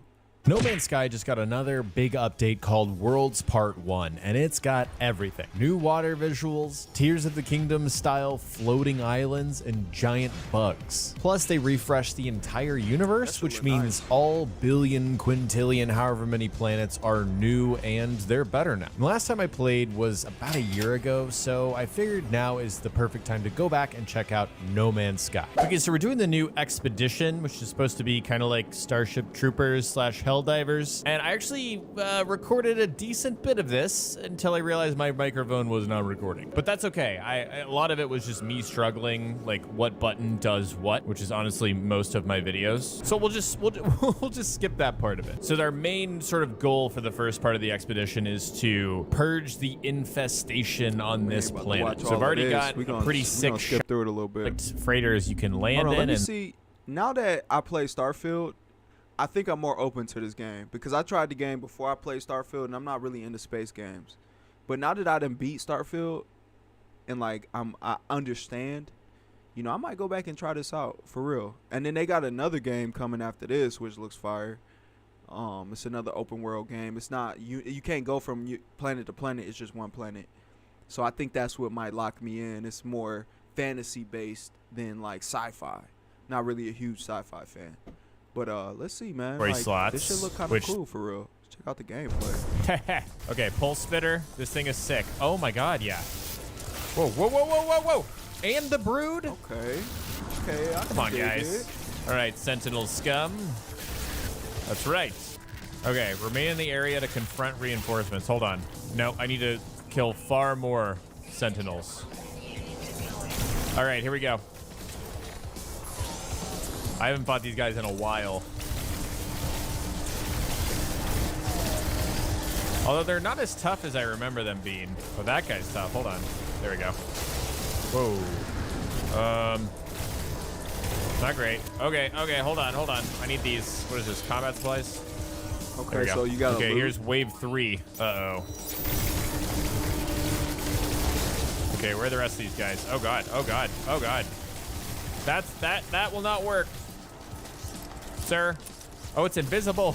No. No, sir. No, ma'am. No. Thank you. Okay, severe sentinels. Oh, God. Oh, that's a mech. Hold on. Nope. Nope. Oh, no. Okay. I don't know if I like different this. enemy types. Honestly, I feel fine. Okay, I got this guy. I got this guy. I got this guy. Check it. Oh, okay. Yeah. Okay. How the fucking with No Man's Sky? Maximum sentinels. Bring it on. I'm going to regret saying that, aren't I? Okay, okay. See, I don't like those guys, the laser guys. Oh, no. Oh, wow. Oh, no. What the fuck? That's not what I want. What the hell is this? Okay, okay, okay, okay, okay, okay. Okay, these guys are really serious. Oh, no. Oh, yeah. Let me get this. Oh, no. Oh, no. I'm low on shield. Oh, no. No. Here, I'm going to recharge my shield. Bro. It's going to be fine. I did not know no Man's Sky. I didn't make it this far in the game. I literally played that shit for like, I played that shit for like 15 minutes. I'm like, what the fuck am I playing? Yo, I did not know this game had all this in it. I kid you not. I thought it was like a space farming simulator. I kid you not. I'm playing this shit. And I'm looking. I'm like, what the fuck am I playing? Like I'm just sitting there shooting rocks. What the fuck? You know, and I'm like, oh hell no, this shit is ass. And I installed that shit so fast. By 20 minutes into the game, that shit was installed. Literally installed. So now that I see, you know, and I've only heard, every time I hear about this game, this is what makes me interested even more. Every time I hear about this game, I always hear good things. I literally always hear good things. I heard about the bad launch, and after they got past that, they've been winning ever since. Them niggas ain't took no L at all. So I'm like, you know what? And I'm seeing this combat. It looked cool. It looked good enough. It don't look nothing crazy. But it looked like one of those games that, like, if I come home from work, I could just crank that bitch on, progress my ship, right? Earn some ship rewards. I don't have to pay attention. That's the issue with Starfield. I beat Starfield and I started the New Game Plus. But I'm not always trying to pay attention to the dialogue. Like, you got to really pay attention to everything you do with the dialogue, or you might fuck your mission up. I'm not always trying to do that. But I be wanting to grind, like, more loot or more, you know, stuff for my ship. But this looks like it could fill that void for me. And then I hear that it has planet to space travel, so you can go straight from the surface of the planet straight up into space with no loading screen. So yeah, I'm gonna have to check that out. Shout out to No Man's Sky. They dropping a new update. If you have Game Pass, it's in Game Pass. So there's no reason that if you're slightly interested that you shouldn't give it a try. But let's go back to GTA 6. So the publisher of GTA 6 spoke about the impact of review bombing. Now, this is why this is important, because he's talking about the power that we have as gamers, right? The power that we have to change the industry. Okay, hold on. Let me find this. Okay. GT, that's the thing about having all these goddamn tabs, man. Okay, here we go. All right. So I'm gonna have that playing while I read the article. So GTA 6 publisher comments on the impact of review bombing on games. So Grand Theft Auto 6 publisher Take-Two Interactive says review bombing is a serious business risk. The company acknowledged as much as part of a wider overview of potential impacts and negative review campaigns against games, which was recently shared with Take-Two Interactive investors. While the emergence of video game review bombing largely coincides with the rise of social media, the practice is as old as online aggregators of user reviews. Let me rephrase that for y'all real quick, because I fucked that sentence all the way up. While the emergence of video game review bombing largely coincides with the rise of social media, the practice is as old as online aggregators of user reviews such as GameFAQs. Gamers were given an even larger platform to have their voices heard in the early to mid 2010s when Steam, PlayStation, and Xbox all started allowing user reviews. Take-Two Interactive says review bombing works. Over the years, Take-Two Interactive has been on the receiving end of many review bombing campaigns. The gaming giant has now officially acknowledged such online initiatives as a business risk, thus directly confirming that they work. It did so via its latest 10-K filing, an annual report detailing its activities over the previous fiscal year. At first, a lengthy passage. As first spotted by GameFile's Stefan Titoli, Take-Two's 2024 10-K filing with the SEC includes a lengthy passage highlighting the importance of obtaining and maintaining high game ratings on third-party platforms, not least because good scores improve product discoverability across such storefronts. And that's such a big thing because and now that I've seen this, I understand, because I'm never been the one to partake in review bombing at all. Like, I don't usually care that much. I might have an opinion on it, but I don't care as much as to go and review bomb, especially if I really like the game. Even if I disagree with a developer, if I really like the game, I'll still leave a good review. But now that I see this, your review is really like a vote. It's basically telling them what you support and what you don't support, right? And we've seen that, and it's not only is backed up by Take-Two, but it's backed up by what Sony did with Helldivers 2, when everybody review bombed Helldivers 2, even though they loved the game, even though nobody had a bad thing to say about the game. But when they seen them try to force those PC players to make a PlayStation account, they review bombed that motherfucker into oblivion. And what did they do? They bent the knee. They bent the knee to the gamer over review bombing. So that shows me that it actually does work. And I can believe that if I'm investing, if I'm an owner of an investment company and I invested, let's say I invested $2 million into Take-Two Interactive, they do some stupid shit, and then I go and look up the game, their most recent game, like, you know what, let me see what my investment's doing. They just dropped Red Dead Redemption 2, but the game is unoptimized. I don't know this as an investor because I don't play video games. But I go look at the rating on Metacritic and I see the user score, like, damn, this motherfucker has got a 2 out of 10. What the fuck is they doing? With my $2 million, what are they doing with my $2 million? They got a 2 out of 10.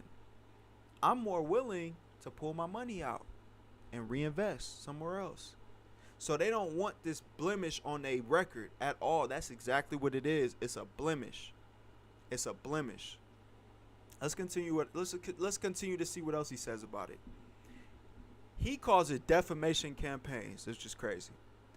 Defamation campaigns geared towards harming a given game's rating can hence have a material impact on the publisher's operation, leading to a loss of players, revenue, or both. The filing reads, the risk assessment also notes that such initiatives can lead to Take-Two Interactive's costs by requiring it to increase marketing spending in order to combat the effect of negative campaigns. Ooh, that's cold. So not only is it messing with their discoverability, they have to balance that back out. So they got to spend more money. Okay, I get it. Although the publisher did acknowledge the obvious in that the barrage of negative user scores can sometimes be its own fault if a product is found subpar, the filing confirms that it sees protest campaigns as a separate but equally important business risk. That's ostensibly because Take-Two Interactive has experienced no shortage of such fan initiatives in recent history. It was less than a year ago when the PS4 and Switch versions of Red Dead Redemption were review bombed, not because they were bad per se, but in protest of the fact that they weren't proper remasters. The GTA 6 publisher is not the only gaming giant to have confirmed the review bombing works as of late. Sony signaled a similar stance, albeit only indirectly, when it backpedaled on the Helldivers 2 PSN account linking requirement back in May of 2024, following a massive influx of negative reviews from Steam users. So that's facts. I mean, shit. If motherfuckers really trying to stand on these publishers when they do some stupid shit, review bomb it. And you know what? With the next game that's going to get review bomb, I believe, it's going to be Assassin's Creed Shadows. They about to crush that shit. Yo, they about to crush Assassin's Creed Shadows when that shit drops. And you know what? Because I'm black, I can't help but understand what the Japanese people are saying. But our culture, the hip hop culture, has been took and used for whatever purpose so many fucking times. So I understand what they're saying when they say like, oh, you're misrepresenting Japanese history and yada yada yada. Welcome to the motherfucking boat. That's why you don't see a lot of black people speaking out against it, unless they're like anti-black culture, if that makes sense, right? Unless, because usually the black people that speak out against the whole Shadows, drama, they I don't know for sure, because I don't know none of these people, but they act as if they didn't grow up inside of black culture, inside of black neighborhoods, you know what I mean, and around a whole bunch of black people when they go to school. They act like they grew up in the suburbs. So they have more of like a disconnected view of their own culture, if that makes sense. So when they see other things happening, they can attach themselves to that and be like, well, damn, I do agree with everybody else. Like, this is not right for Japanese people. But shit, that shit been happening to us. We been getting our ideas took, or our history took and rebranded, right? And used for the monetary benefit of other cultures. It's been happening. And black people ain't really had the platform, and even if they do, it's other things to worry about outside of, oh, someone took a hip hop beat and put it over a Walmart commercial and didn't didn't ever donate no money to the black community, right? Or tell our story behind the beat on why this beat even came into fruition, right? It's other shit to worry about. So I understand what they're saying, because I get it. But at the same time, I also think it's important to be creative. As a person who makes content, yeah, you should be creative, right? You should have the room to be creative.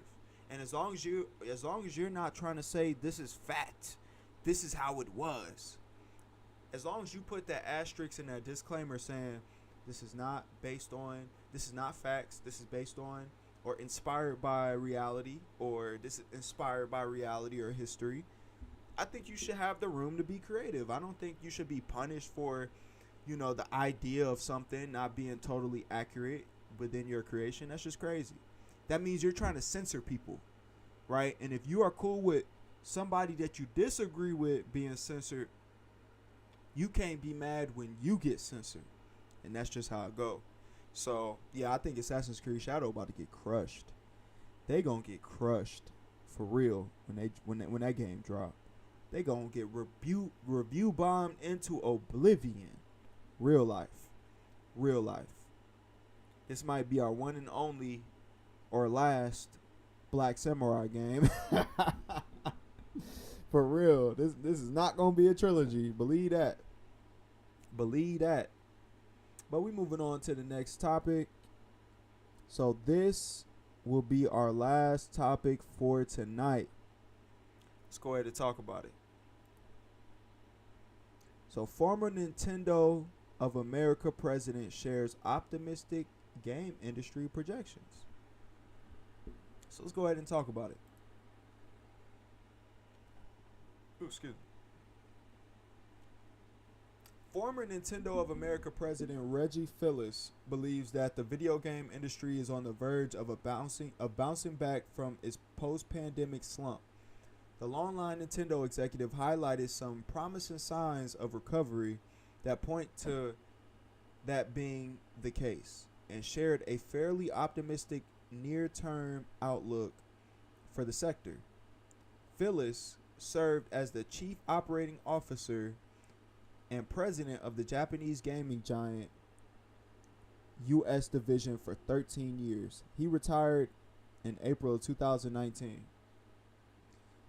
With Doug Bowser subsequently taking over the reins of Nintendo of America, Phyllis has been keeping busy ever since, having authored a book and started a podcast on top of making quite a few public appearances and frequently chatted with the press. Okay, we don't care about this. Let's talk about the facts.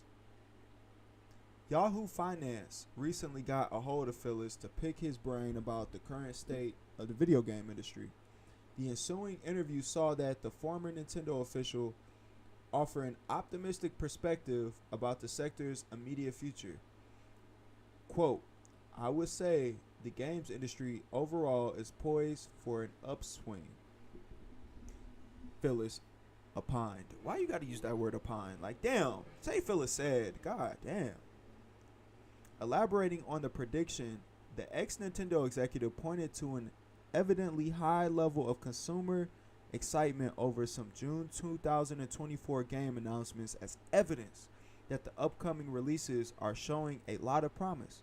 While he didn't name any particular titles, he was possibly referring to Nintendo's announcement of The Legend of Zelda Echoes of Wisdom and the long-awaited gameplay reveal of Metroid Prime 4, both of which generated quite a bit of positive buzz.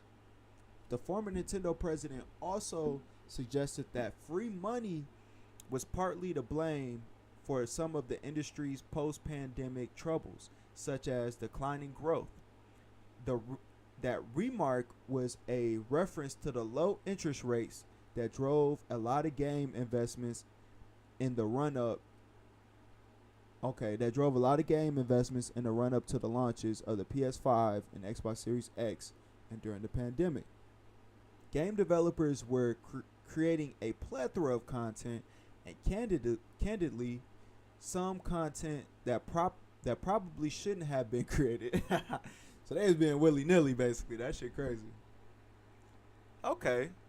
Nevertheless, he expects 2025 to be a return to form for the gaming sphere, not just because of the upcoming releases of some highly anticipated titles such as Grand Theft Auto 6, but also on account of new hardware that's now on the horizon. He's talking about Nintendo Switch 2, which is expected to hit the market in March of 2025.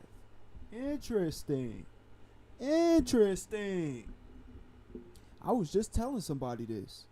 Like, they were trying to tell me that the industry is on the decline, the gaming industry is hurting. That's why all these studios are closing. I was like, no.